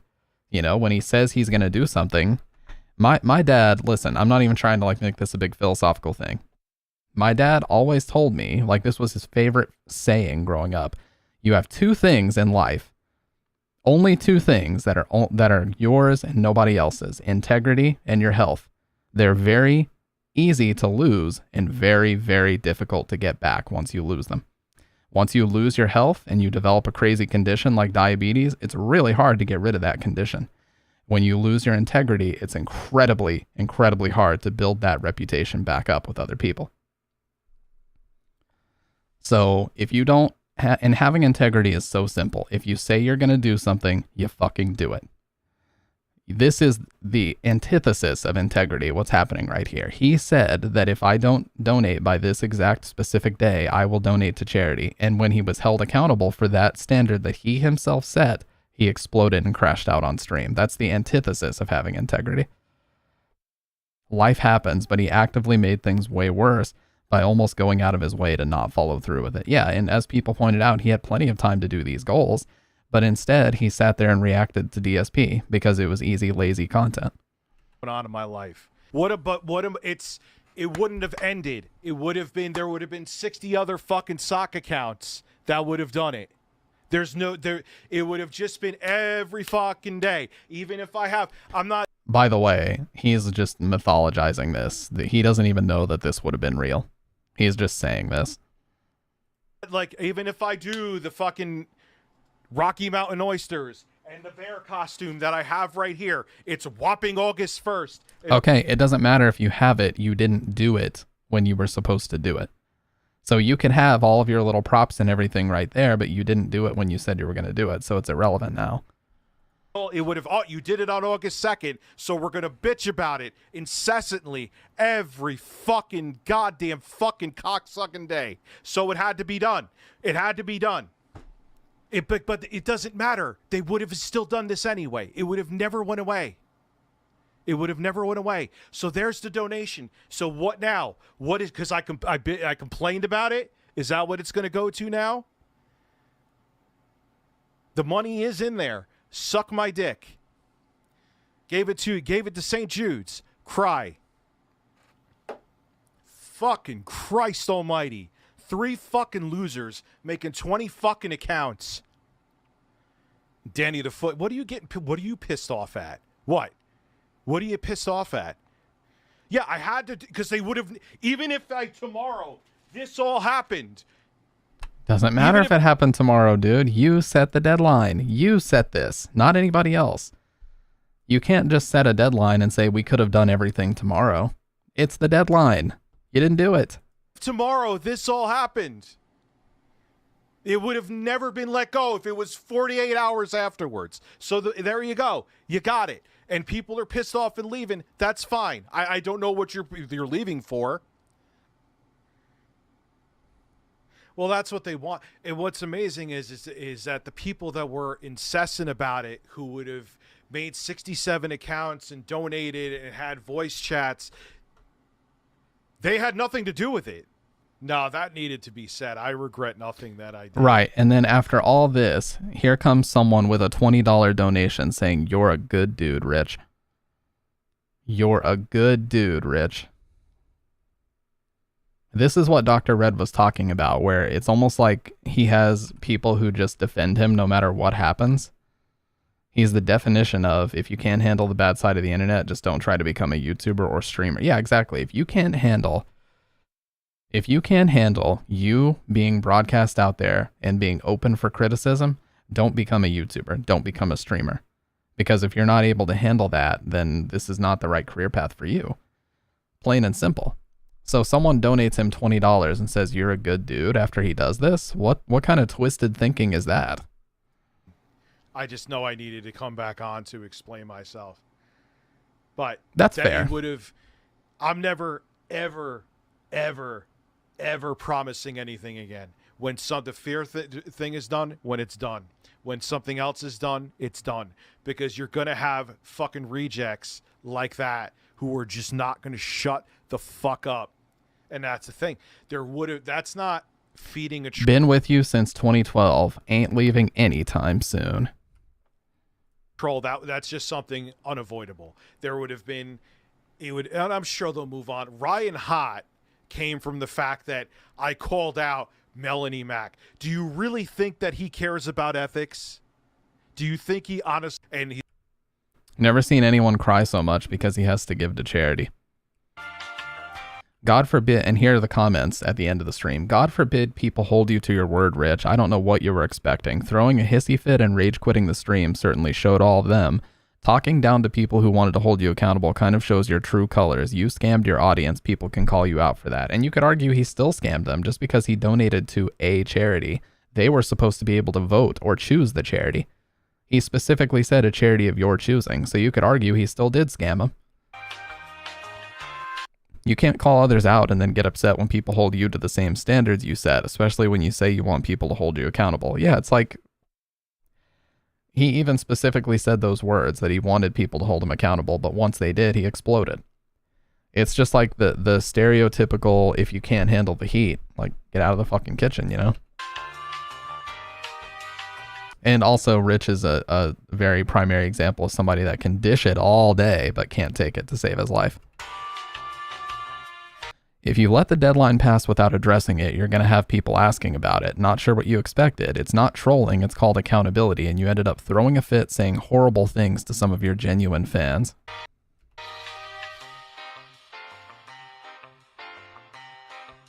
Rich rage quitting his streams is the beginning of a dark path he's going down. I understand he's going through a lot, but he needs to take a break from streaming then. If your heart's not in it, then don't do it. We know you can afford it. Attacking members of his channel for asking about stream goals and future plans that Rich agreed to is just nonsense.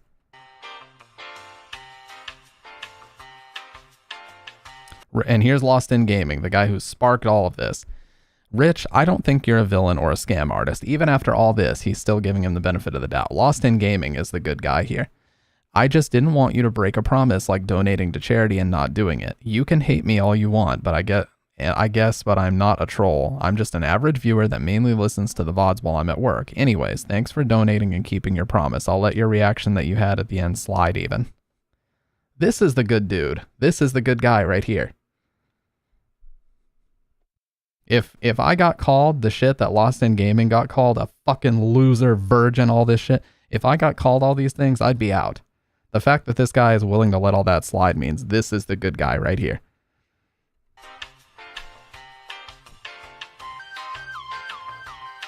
I'm sorry, Rich, that was totally uncalled for. Yeah, this was one of the big starters of him becoming a full-blown lolcow. He was always an under-the-radar lolcow, but now it's undeniable.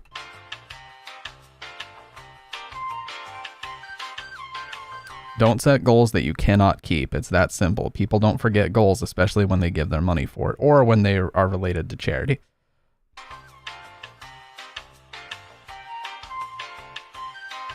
I supported you when you got your strike on YouTube. I was there donating on Twitch. I really wanted to see you eat the spider. Yeah, he ordered like fried spiders or something like that. It was like some type of spider in a bag that's actually edible. I stopped being a member when I realized I gave you money for no reason. I'm not a hater or a troll. I think Rich is funny, but you took money from people, not just me, for goals you never did or upheld. I have been watching since 2014. I would love to air my grievances.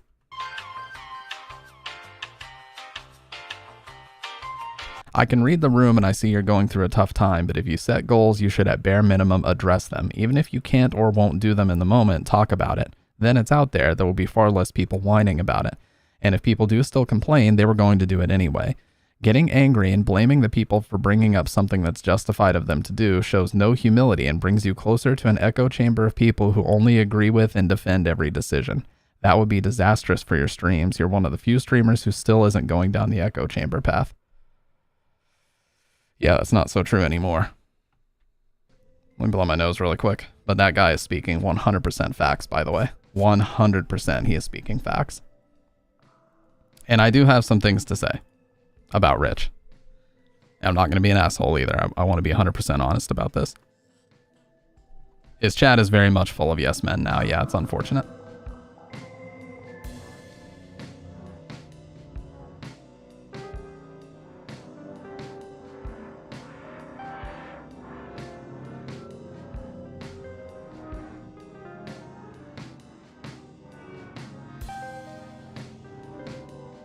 Okay, so first things first, I want to say, Rich will never see this. He probably doesn't give a shit. He doesn't know who I am, and that's fine.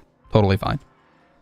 In fact, it's probably for the best that he doesn't know who I am, because I don't want to be, like, invited onto a stream so he can try to, like, metaphorically dunk on me or whatever. Anyways, I do not hate Rich. In fact, I want Rich to succeed, much like I want DSP to succeed, and Wings of Redemption, and Boogie. But I have a feeling that if I were to bring this up, he would say that I'm wrong somehow. And he probably still would not take accountability for this stream, even though it was a black and white, perfect demonstration of a disaster stream. I still think maybe even to this day, he wouldn't admit that this was wrong. But, like I said, at the end of the day, I don't think he's evil. I don't think he's inherently like just an awful person. I think he just has really bad anger issues and really bad, like stubbornly bad pride issues. He lets his pride get in the way of clear-headed thinking and is just so irrationally angry at times that he just lashes out at people without thinking of the consequences. Dude, if he did see this, I bet my left kidney he would be upset. I recently saw him scrolling Twitter and started getting upset when he saw an image of him and a South Park character side by side. Yeah, and to be fair, like, how little does it possibly take to get under his skin? Yeah, it's apparently really easy. To be fair, I never, ever, ever, ever would I bring up someone's appearance or weight. That's just it. Here's the thing. If you bring up someone's appearance or weight in an internet argument, you've already lost. You have nothing valid. So if you start doing that, I just disregard what you're saying. If you're like, oh, this guy's ugly or this guy's fat or this, you don't have a real argument. You're just going back to like playground bullshit. You know what I mean? So you don't want to make yourself look bad by going there. I'm never going to sit here and say, oh, Rich is overweight. Okay, what does that do? That has zero substance as an argument. That's such a stupid thing to say. We're not here talking about someone's weight or health. We're talking about their actions, and actions are way more important than that bullshit. Yeah, hit them with a yo mama joke. And people do that a lot on Twitter. They're like, oh, they have valid criticism and they just respond and say, I fucked your mom. It's like, okay, so you're really just that stupid, huh? You really have nothing. You have no comeback if that's all you want to say, yeah. Ego and pride will get you every time. 100%, dude. 100 fucking %. And, you know, and part of me kind of does feel bad because it's like, you can tell, like, he has these moments where you can tell 100% without a doubt he knows that what he did was wrong. But he still has like this weird pride about him where even though he knows 100% what he did was wrong, he will still try to like not really admit that he did something wrong. He'll still try to like point the finger elsewhere. It's like sometimes, man, sometimes you really gotta just say, you know what, I fucked up. Period, end of story. I was the one who fucked up. And I'm sorry, and I'll try to do better in the future. That's all you got to say. And then it's behind you, and you're good to go. But he just seemingly can't do that. And it's, I don't want to say it's sad to see because he's a grown-ass adult, but I just don't understand why it's like that, man.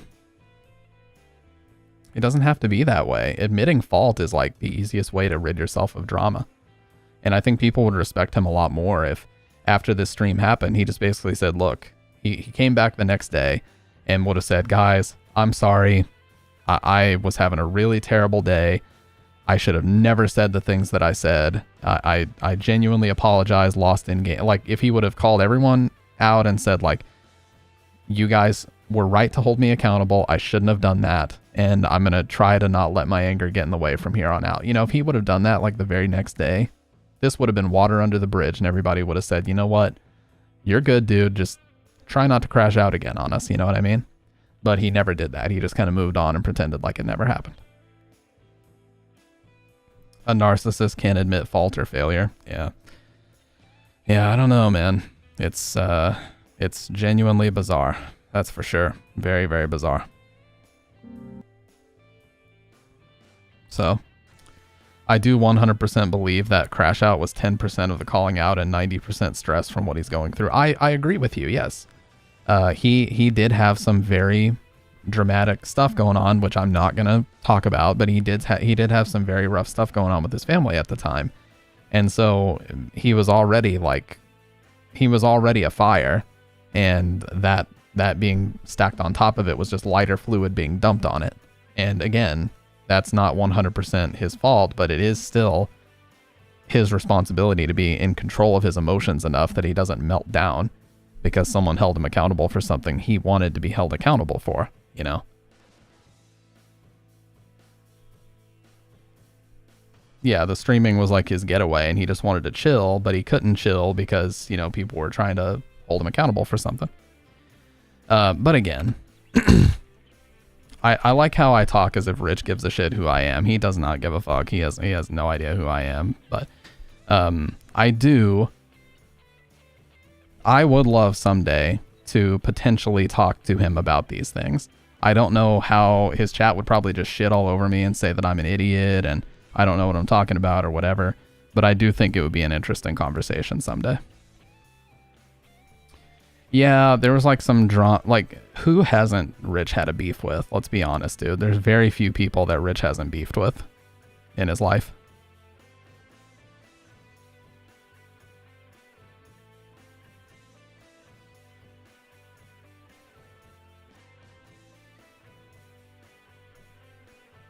He made like, yeah, he got into some drama with DK Oldies. Oh, dude, the craziest one.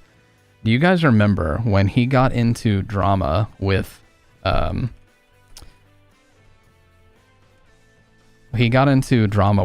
It Play? And what happened was, Rich made a video alleging, without having any definitive proof of this, he made a video alleging that no game comes out nowadays that doesn't need a massive patch to make it playable. Then this random company called Does It Play caught wind of this and said, hey, that's actually not true. And then Rich got really angry about this and said, you know what? $2,000 if you can prove to me that there's a game that you can purchase without any patch or update whatsoever and play. And they came back within like 30 minutes and gave him an example of like a Mario game on the Switch that's like fully playable front to back. And so he owed them $2,000, but they actually refused the money. They said, we're not taking the money. This was stupid. And then he made a video called DoesItPlay.org hustled me for $2,000. It didn't end well. Hey, what's up, Kendo? How you doing, man? Yeah, he made a video called DoesItPlay.org hustled me for $2,000. It didn't end well. What the fuck, dude?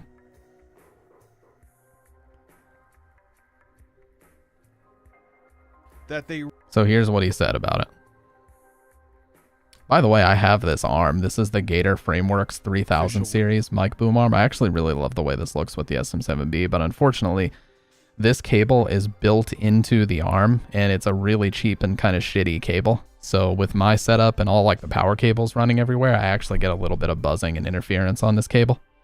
Remix where I produced the beat of Conway. Probably gonna hate me. So for me, it has been an interesting 72 hours to say the least, and it all started with a video that I made a couple days ago called "Thanks to PlayStation, I'm Now Pro Piracy," which many of you agreed with. The video in and of itself wasn't an issue, but Does It Play had an issue with my video, saying that I put out misinformation that games are just coasters when you take them out of the box. If you buy a physical game, I do say that the game is necessarily just a placeholder, but they say that's not true, and you know what? They were right, and they caught me red-handed.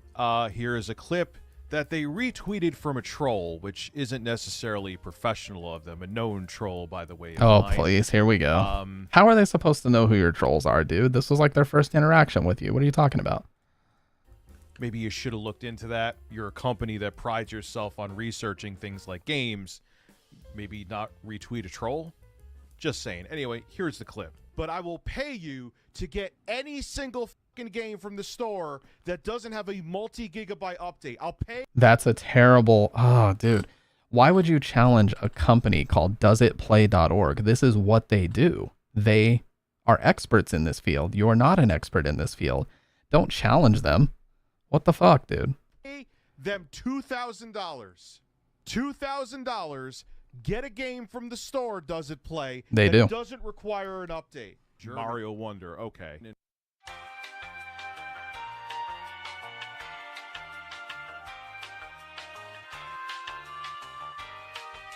Yeah, there's a lot, by the way. A lot. So, technically, they were right. And even when they came on a live stream of mine, which was very friendly, technically, I was right too. There are many articles out there saying that there is a plague of day one updates and that it's a problem. There are multi-gigabyte updates, but there are games that are out there that... And again, dude, this is the charity situation all over again. What is it with Rich and like angrily challenging people with money? Why does he do this? Doesitplay.org is like, hey, this is not correct. Instead of him saying, oh shit, my bad. Yeah, there are some examples. You're right. This could have ended with like one Twitter exchange, but instead he raged and challenged them and said, I will offer $2,000 if you can bring me one. Like, why? Why would you put $2,000 up in this bullshit? Why?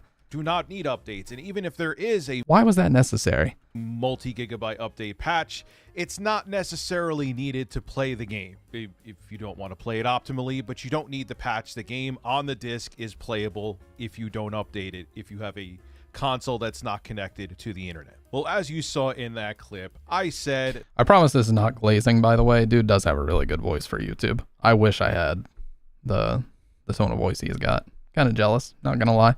That if there was a game that didn't need an update, that I would give them $2,000. And they there found are that out games quick. that don't need updates, but the one they showed, they were wrong about, and that was Super Mario RPG. They said that, look, here's a AAA game that doesn't need an update day one. This is what really made him mad. They said, the real RTU, want to become a Patreon member, assumedly, or send it all over at once. That's what made him mad, is the way that they phrased this tweet. One, it works right out of the box, except for the fact that it has a game-breaking bug, Super Mario RPG. Now, I know there's a workaround that you could restart the area and get through that game-breaking bug, but really? Like, the example you show me to get money out of my pocket as a game that with evidence... How are they getting money out of you put this money up. The example to get money out of my pocket. So now he's saying that like they're motivated by trying to steal money from him. What is going on here, dude? Game-breaking bug in it. Okay. I wish I realized that when you first tweeted it at me. Super Mario RPG isn't my cup of tea, so I wouldn't have known that. Now, I'm a man of my word, and I did give them the money. That was also done on stream. You could see it. I had some issues with Patreon, but the money is now scheduled to go to them January 4th. And actually what I said in DMs is that I would pay them via PayPal today. No, I just want to PayPal link to pay you. Beyond that, there's nothing else to discuss. I already have a payment set up, so I didn't go back on my word. This literally reads just like the Big Cheese messages. Dude. You have got to be shitting me.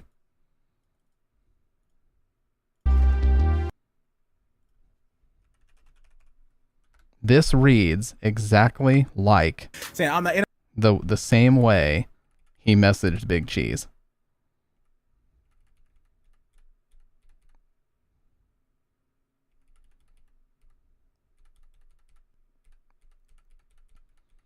Look.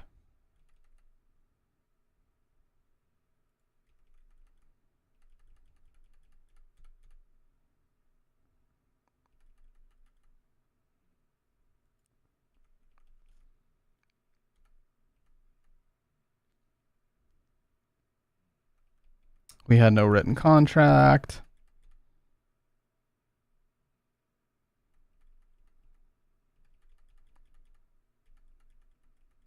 He literally says verbatim, beyond that, no debate. And he's still saying this shit to this company. And it was so many years later.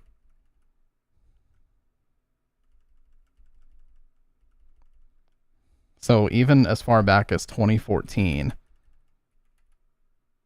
he was still talking in this exact same fashion to people. So he really hasn't changed, like, ever.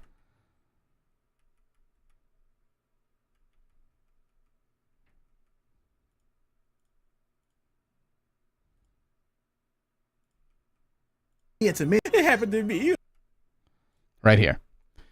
All right, man. 10-minute segment turned into the whole stream. So here we go. This is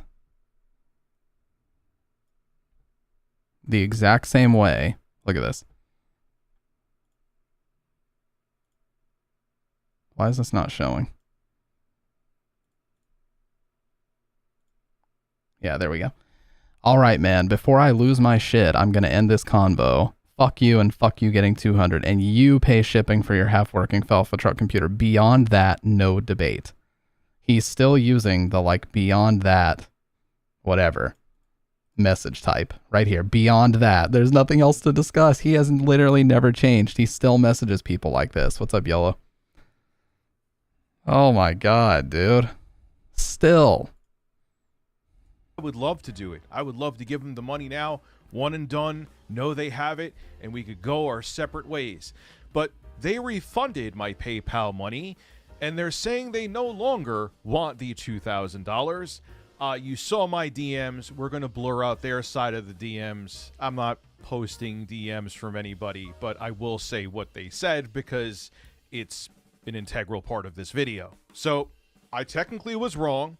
I admit it. I offer the money, but after I kind of start pointing out their mistakes, that's actually what made them say, nah, you know what, we're good. No, well, you could keep your money. I know they'll flip it and say that I was being a spoiled sport on Twitter, but money's green. Just take the money and just don't talk about it. Who was the person that offered up this money in the first place? Have no issue with you. I appreciate what you do, and I think it's important for game preservation, even though you're just saying if the games work on disc or not, so I'm not really sure what you're preserving, but nonetheless, I still think it's a good cause what you're doing. Pay you. PayPal link to pay or have it one and done with and give them. My producer would like to go on a Zoom call, so he tries to get them on a call. Dude, like, anyways, that's the whole point that I'm trying to make. Do you know about this, YOLO? You probably don't, because you don't give a shit about internet drama like this and stuff, but are we on Grandpa SNK side or not? No. So what happened was, this guy who I'm watching, Review Tech USA, he made a video called Because of PlayStation, I Now Support Piracy. And the point that he was making in the video is that every game you buy now is nothing but a coaster. It is completely fucking useless unless you put it into your console and you download like a big multi-gig update. And while he's not entirely wrong, this company, which their entire existence is based around finding games that are playable on disc only, called doesitplay.org, responded to him and said, hey, I like your videos, but this is misinformation, dude. Like, there's plenty of games that you can just pop into your console with no internet connection whatsoever and play them right away. He melted down on his stream and said, $2,000 if you can show me one game that plays right out of the box. Well, they came back like 30 minutes later and said, oh, well, here's the example. Do you want to like subscribe to our Patreon or give us the money directly? It's like, dude, if you're not an expert in something, this company fucking exists to do things like this. Don't challenge them with a bunch of money. Why would you put $2,000 on a bet you know you're most likely to lose? Proving he's right, also a narcissistic trait. Yeah. And even though they were correct, what was the stipulation? So he said he would give them $2,000 if they could prove to him that a game exists where you can just pop it in and it works. Saw the thumbnail? That YouTuber went off the deep end a long time ago. What's up, Dark? Yeah, he kind of did. He's actually live right now. So yeah, basically he uploaded a video saying that, yeah, Rich from Review Tech USA, he uploaded a video saying no game works without a big patch. They came back and said that's not true. And he said, I'll give you $2,000 if you can prove your side. And they came back and immediately proved that they were right and he owed them the money. So he tried to give them the money via PayPal, and he gave they refunded the money, and they're like, dude, this is silly. Fuck all this. This is dumb. Like, just take the money back. It's not that serious. And then he uploaded a video called DoesItPlay.org hustled me out of $2,000. It didn't end well for them. Like, why this pettiness, dude? What the fuck? Why this pettiness, man? I was waiting for something like a game in the last 3 years or something. Yeah, no. He said no games nowadays are like that. It's just not true. So he puts out misinformation, gets called out for putting out misinformation, puts up $2,000 of his own money to defend his own misinformation. No one caused him to do this, by the way. Then when he was proven wrong and he owed them money, they refunded the money because they're not scumbags. And then he made a video calling them out, saying that they hustled him out of the money. Hey, what's up, Dudecore? I would have just sent him Mario Kart. They sent him Super Mario Wonder. Or no, Super Mario RPG was the game that they gave him. Last I remembered, he had deleted all his vids on his main YouTube channel. No, yes, he did. He deleted the channel entirely, actually. So, you guys probably know, but if you go on YouTube and you go to like the manage videos section and you tick the box and hit delete, the option doesn't just say delete, it says delete forever. Basically meaning when you do this action, there's no undoing this action. And he posted a screenshot that he clicked delete forever on all of his YouTube videos going all the way back to 2008. And it's like the speculation there is that he did that because the channel was going to drop under 1 million subs. And he didn't want to like give the trolls a win or whatever by his channel dropping below 1 million, so he deleted it before that could happen. Because what happened was there was a June the King documentary. If you guys don't know June the King, he's a big lolcow documentary YouTuber, so he talks about like Darkside Phil and everything. Well, June the King made a video about Review Tech that is an hour-and-a-half long called Review Tech USA, A Rich History of Failure, because his name is Rich, okay? Dramatic title, clickbait, whatever. And of course the thumbnail's like him looking shocked, and you know, it is what it is. That video does over 1 million views, and because of it, everybody starts unsubscribing from Review Tech. He had like 1 million, it was like 1.15 million subs at the time, so like 1,150,000-ish. And then because of the mass amount of unsubs from this documentary, it had gone all the way down to like 1,052,000. Like it was within single digits of going below 1 million. And the trolls were like, oh, any day now, dude, this is going to be crazy. Like, we've never seen a YouTube channel go under 1 million like this, whatever. He deleted the whole channel and said that it was for completely unrelated reasons, but okay. Yeah, that's the thing, man. It's like he could very easily turn it around and continue to be successful. The audience is there. He just chooses to lean into this drama all the time. A big brain strategy, yeah. I don't get it, dude. I really don't, but it is what it is, you know? And again, I want him. I would like nothing more. Thank God. That was so unexpected. That was so unexpected, dude. But hey, not wrong.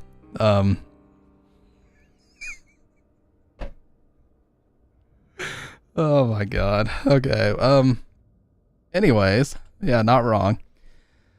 Yeah, it's just I don't get it, dude. And again, I would like nothing more than for Rich to get back to reviewing tech in the USA. You know, I would like nothing more than for Rich to review some new Switch stuff or, you know, whatever, and just get back to his gaming news videos that he used to do. But he just seems to want to run a 24/7 live drama reaction channel now. And the speculation there is that it's easier and it's lazier, because with the other strategy, he would have to edit his videos and stuff. And I get it. Editing videos is not the most fun thing in the world, and he's been doing this full time for over 10 years. He's probably sick to death of editing. Many people will continue watching him, including me. Nobody, unless they went ADP, nobody is too far gone to not have a comeback arc. Rich of Review Tech USA could still easily have a comeback arc if he so chose. But of course, if you go EDP, that's too far. Can't come back from that. And you don't deserve to either. Also, if you scam children, which some YouTubers have done that, there are some things that you can't come back from. Keemstar Jr., you think he does his own editing? No, he didn't for the longest time. He had that guy Jay was his editor, but he did do some of his own editing, and it didn't go very well recently.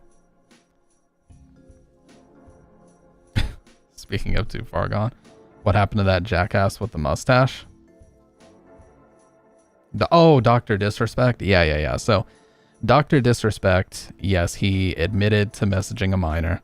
The messages will most likely never be leaked, so we don't know the context of them. But what we do know is kind of weird. So basically, Twitch banned him for this reason. They took the messages to a court, and the court determined that nothing criminal had occurred, and they forced Twitch to pay out the rest of his contract because of this. So Twitch was actually forced to pay him a lot of money because nothing criminal had occurred. Boogie never making a comeback, that's true. You can't after faking cancer.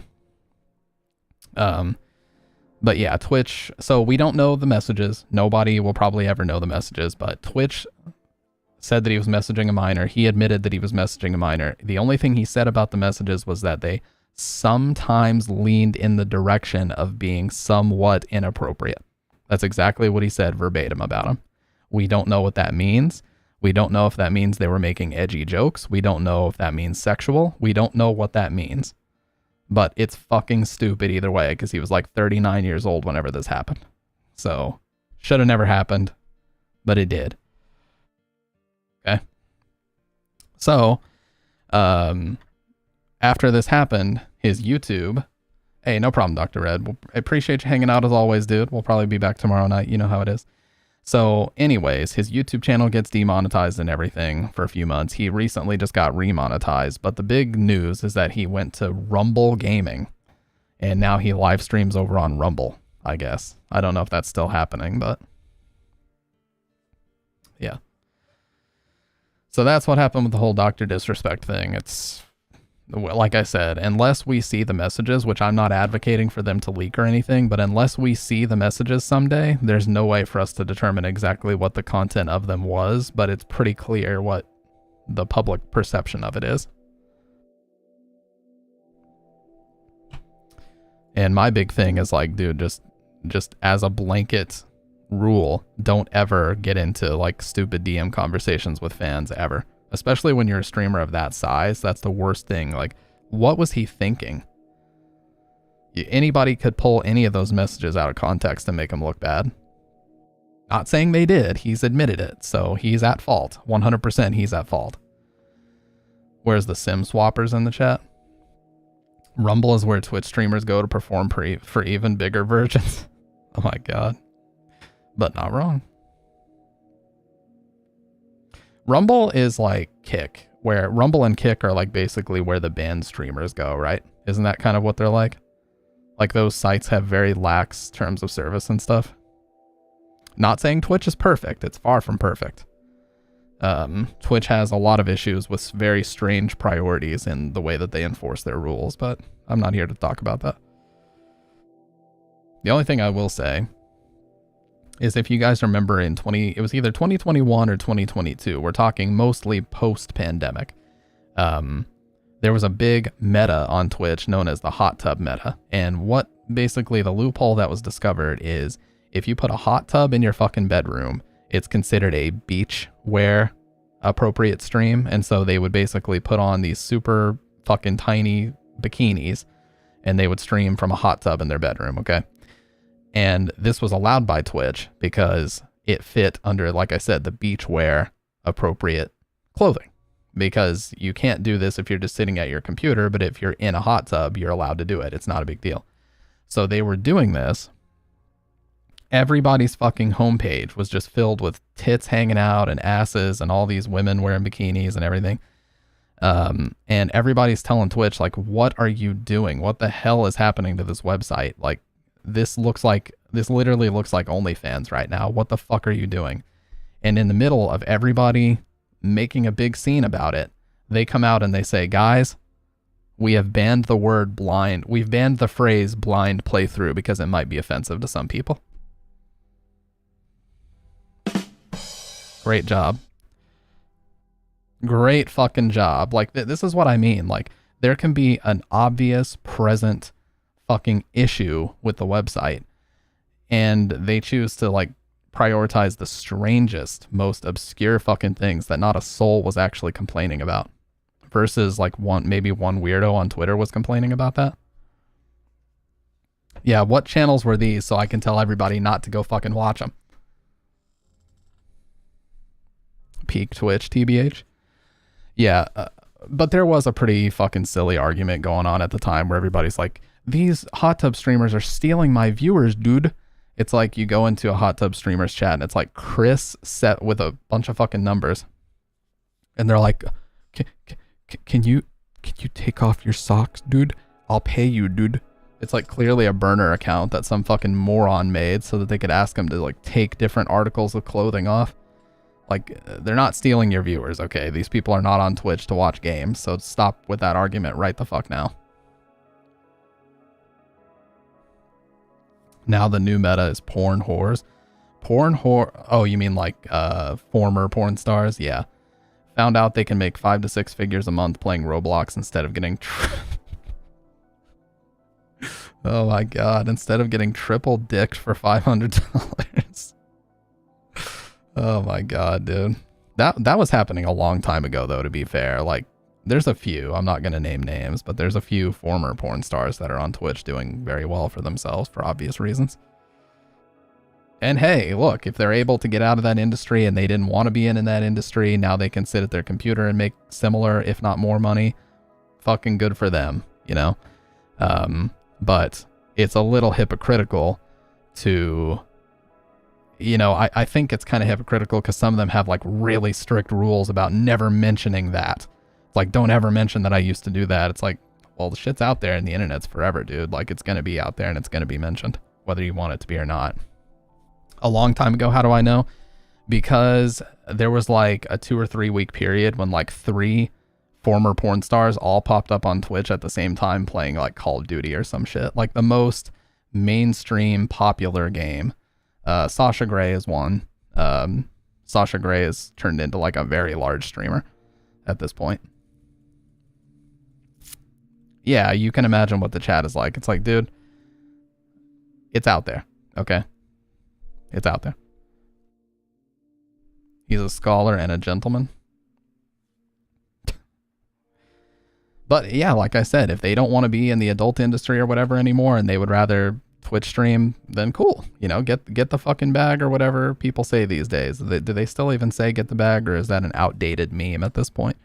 But hey, if they're able to do it, get out of that industry, and they don't want to do that anymore, cool. You know, I would advocate for anybody to make some money on Twitch, but the problem, here's the thing. People think I have a problem with hot tub streamers. No, I didn't inherently have a problem with them. I had a problem with the fact that they were driving advertisers away and they were creating a pseudo adpocalypse on Twitch. Okay. If you're Coca-Cola, a chat full of 5,000 dudes trying not to mention your old videos, yeah, it's like, what the fuck?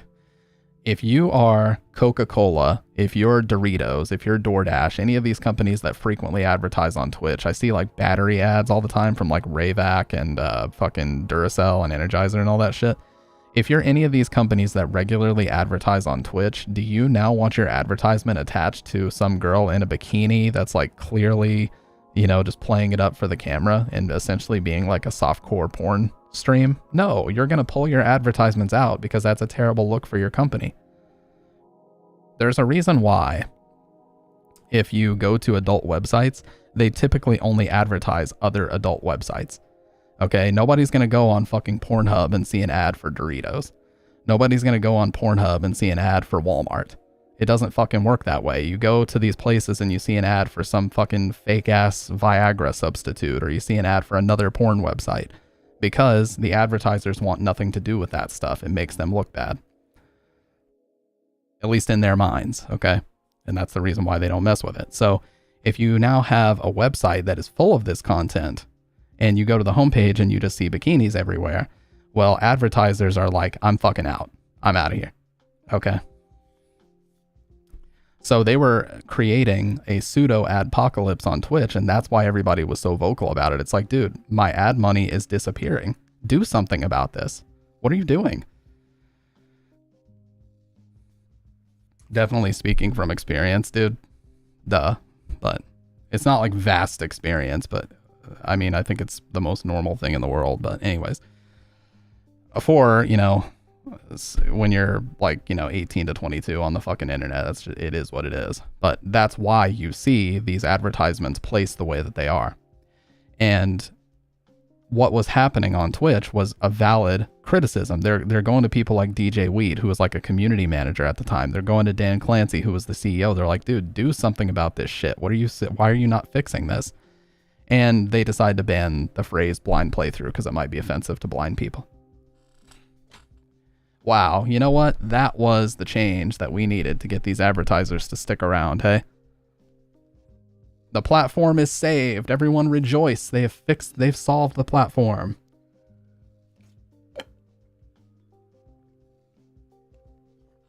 They're like live porn sites. They did eventually fix it. Their solution took way too long. The other meta is building an audience for the purpose of covertly funneling to their OFs. Yeah, Twitch actually did something about that. So, some of those hot tub streamers, some people refer to them as like titty streamers or whatever. I just call them hot tub streamers, okay? What they did, Liquid Death is dope. It is, dude, it is. Not sponsored, but I do drink the black cans all the time. In fact, got one right here. I like the plain sparkling. Anyways. So how did Twitch fix the hot tub streaming thing? What they did is they made a new category which you cannot run ads on, called like beaches, hot tubs, and something. Okay? And still to this day, this is in effect. So if you want to do a hot tub stream, you have to set your category to beaches, hot tubs, and something else. I forget what it's called.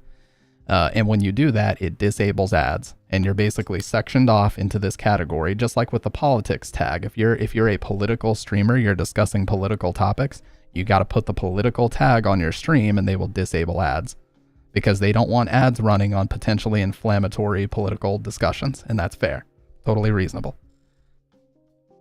Because somebody might say something really out of pocket, and then all of a sudden Coke or Doritos or Hershey's, whatever fucking company is advertising, is now attached to what was said in a negative way. And they don't want to have to answer for those types of things, which is fair.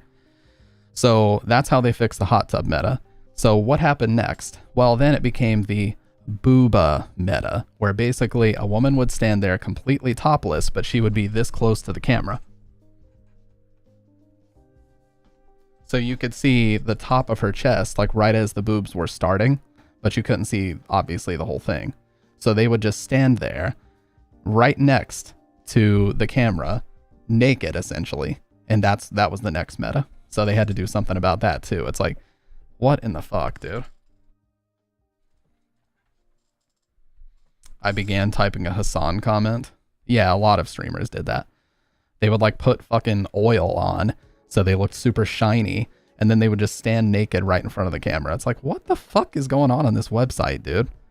And again, everybody's like, why is this happening again? And so they had to put a tag on that they were doing a particular type of stream, and it had to disable ads. Like, and then I think after that is when the whole ASMR thing started, where they started like the ear licking bullshit. Just obviously fetishized content. Like, obviously, there's no doubt about that either. Completely fetishized content.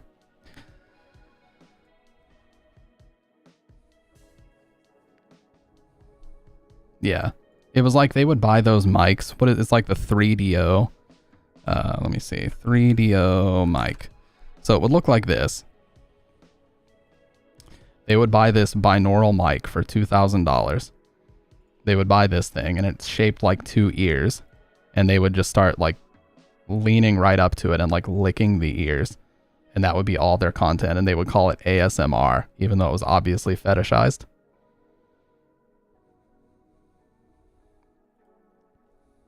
So yeah, that's just the way Twitch is, man. Yeah, tell me about it, dude. Tell me about it. So yeah, Twitch went through multiple weird phases, and they made some changes. They addressed some things, but of course there will always be some loophole that somebody will find and exploit on this platform. It just is what it is. Oh, sorry. And that's one thing that I do appreciate about YouTube streaming, is that they have more clear guidelines that are defined. And if you violate those guidelines, they'll just immediately shut the stream off. They don't wait until after to like issue a ban. They have multiple different ways that they can punish channels, and Twitch needs that too. Twitch has only one option for disciplining people, for punishing people, whatever you want to call it. They have one option, that is to ban. Shut the faucet completely off. That's all they have. They can just ban you for a predetermined amount of time, okay? But they can't like temporarily disable monetization because their partner contract doesn't allow that. They can't just be like, okay, you're demonetized for 5 days and then we'll re-enable. Like, they can't do that. YouTube can do that though. So YouTube has a more robust system for punishing, you know, breaking the rules and shit, which I think is better.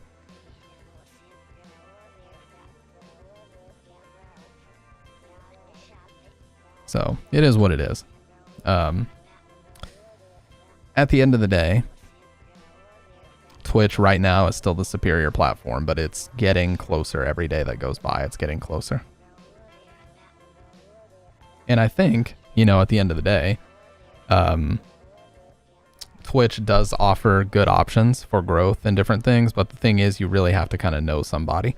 You will not, if you were to start a Twitch stream right now, the chances of you making it, unless you somehow appear on a big streamer's channel, is virtually none. You just to make it completely organically on your own is going to be virtually impossible. The only way to do that is to go the YouTube route. If you're putting out consistent good content on YouTube, your thumbnails are catchy, your titles and your descriptions are on point, you are responding to comments in a meaningful way, like you're really getting good content out there on YouTube, it will find its audience. I'm living proof of this, because look at this shit. I have a video uploaded less than 2 weeks ago that got 30,000 views. Over 1,000 views for a dead-ass channel like mine is crazy. Okay? And I know it usually takes a few days for videos to like get out there, but look at this. I'm living proof that if you put at least relatively decent content out there, you can get views. I have 8 videos that got over 1,000 views, which is crazy to me, you know, and 4 of them got over 10,000. This video needs to be remade. This is a terrible fucking video. But these 3 are decent. This one's decent. This one, this is what I think my best video is. So yeah, I'm living proof that despite how tiny your channel can be, YouTube can give you that discoverability, and that's why it's a good platform. Not enough red arrows, yeah.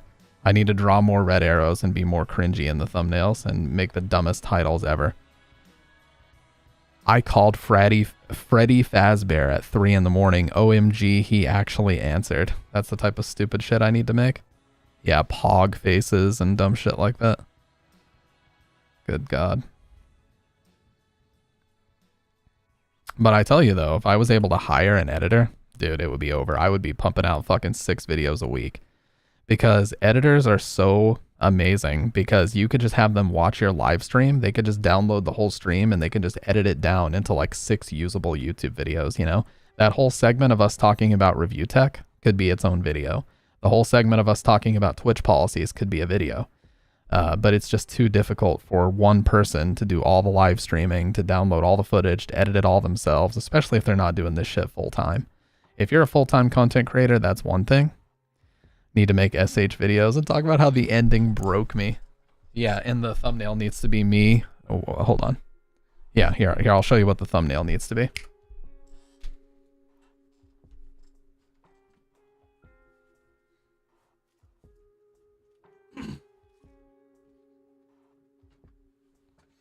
Yeah, Dave, the thumbnail needs to be this. Gotta take my glasses off. And act like I'm just bawling. This needs to be the thumbnail. Take my glasses off and just... That needs to be the thumbnail. Crying hysterically to SH2. This game broke me, dude. What's up, John?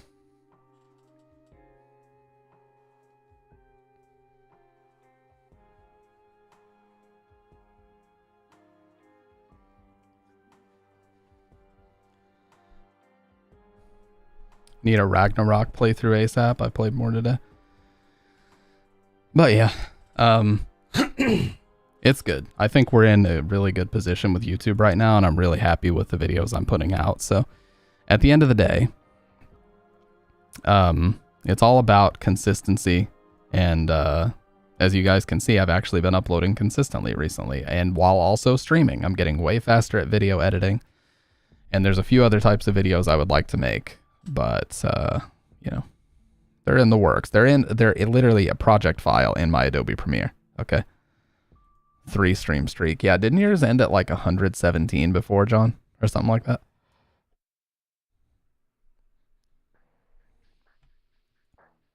Hey, that's up to you, man. If you can handle all this degeneracy, I would respect that, but if you can. Yeah, it was definitely over 100 by like a decent amount. So... You know what one of my favorite emotes on Twitch is? Overworking and underworking. There's a fucking emote of like the time you've been live, and once it hits 3 hours, people put overworking. Because there's some streamers that just cut it off right at fucking 3 hours every day and just find a reason as to why it needs to be shut down. It's fucking hilarious. Yeah, it was like 117 or something like that.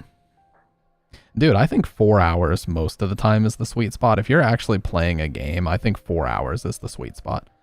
Like a nice 4-hour stream 3 times a week at a minimum is like the perfect time distribution in my opinion. If you're going live more often, that's one thing. And I cannot tell you guys how much of a relief it is. I never, ever, ever again have to worry about losing any streams, because now that I'm dual streaming to YouTube, it's all saved there automatically. I don't have to do shit. So now I can be live as much as I want and know that I'm not also building up this backlog of work. Look at this.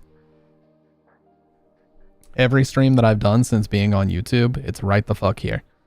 And I never have to worry about, oh, I have all these videos, I need to export them and do all this bullshit. No, all the streams will be saved here forever. And that's fucking awesome.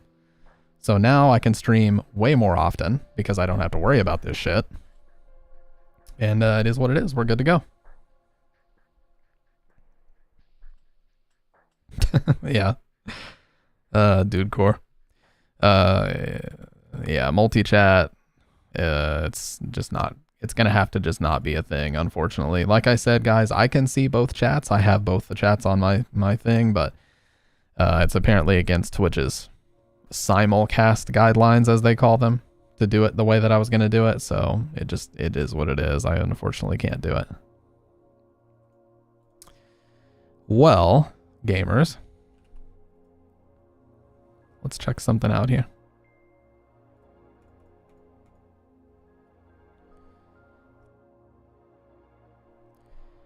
I know we kind of got sidetracked today, but we did get a little bit of Nightmare Fuel going. Go hang out with my friend Gummy. She's playing some... What the fuck? It didn't work. Twitch is a piece of shit. There we go. It worked. Sorry, Twitch, you're not a piece of shit. Go hang out with my friend Gummy. She's playing some Ocarina of Time. Very cool streamer. She's given it a shot trying to do it semi-full time. So go tell her I said hi. I'm going to break the chains on room 302 in 3, 2, 1.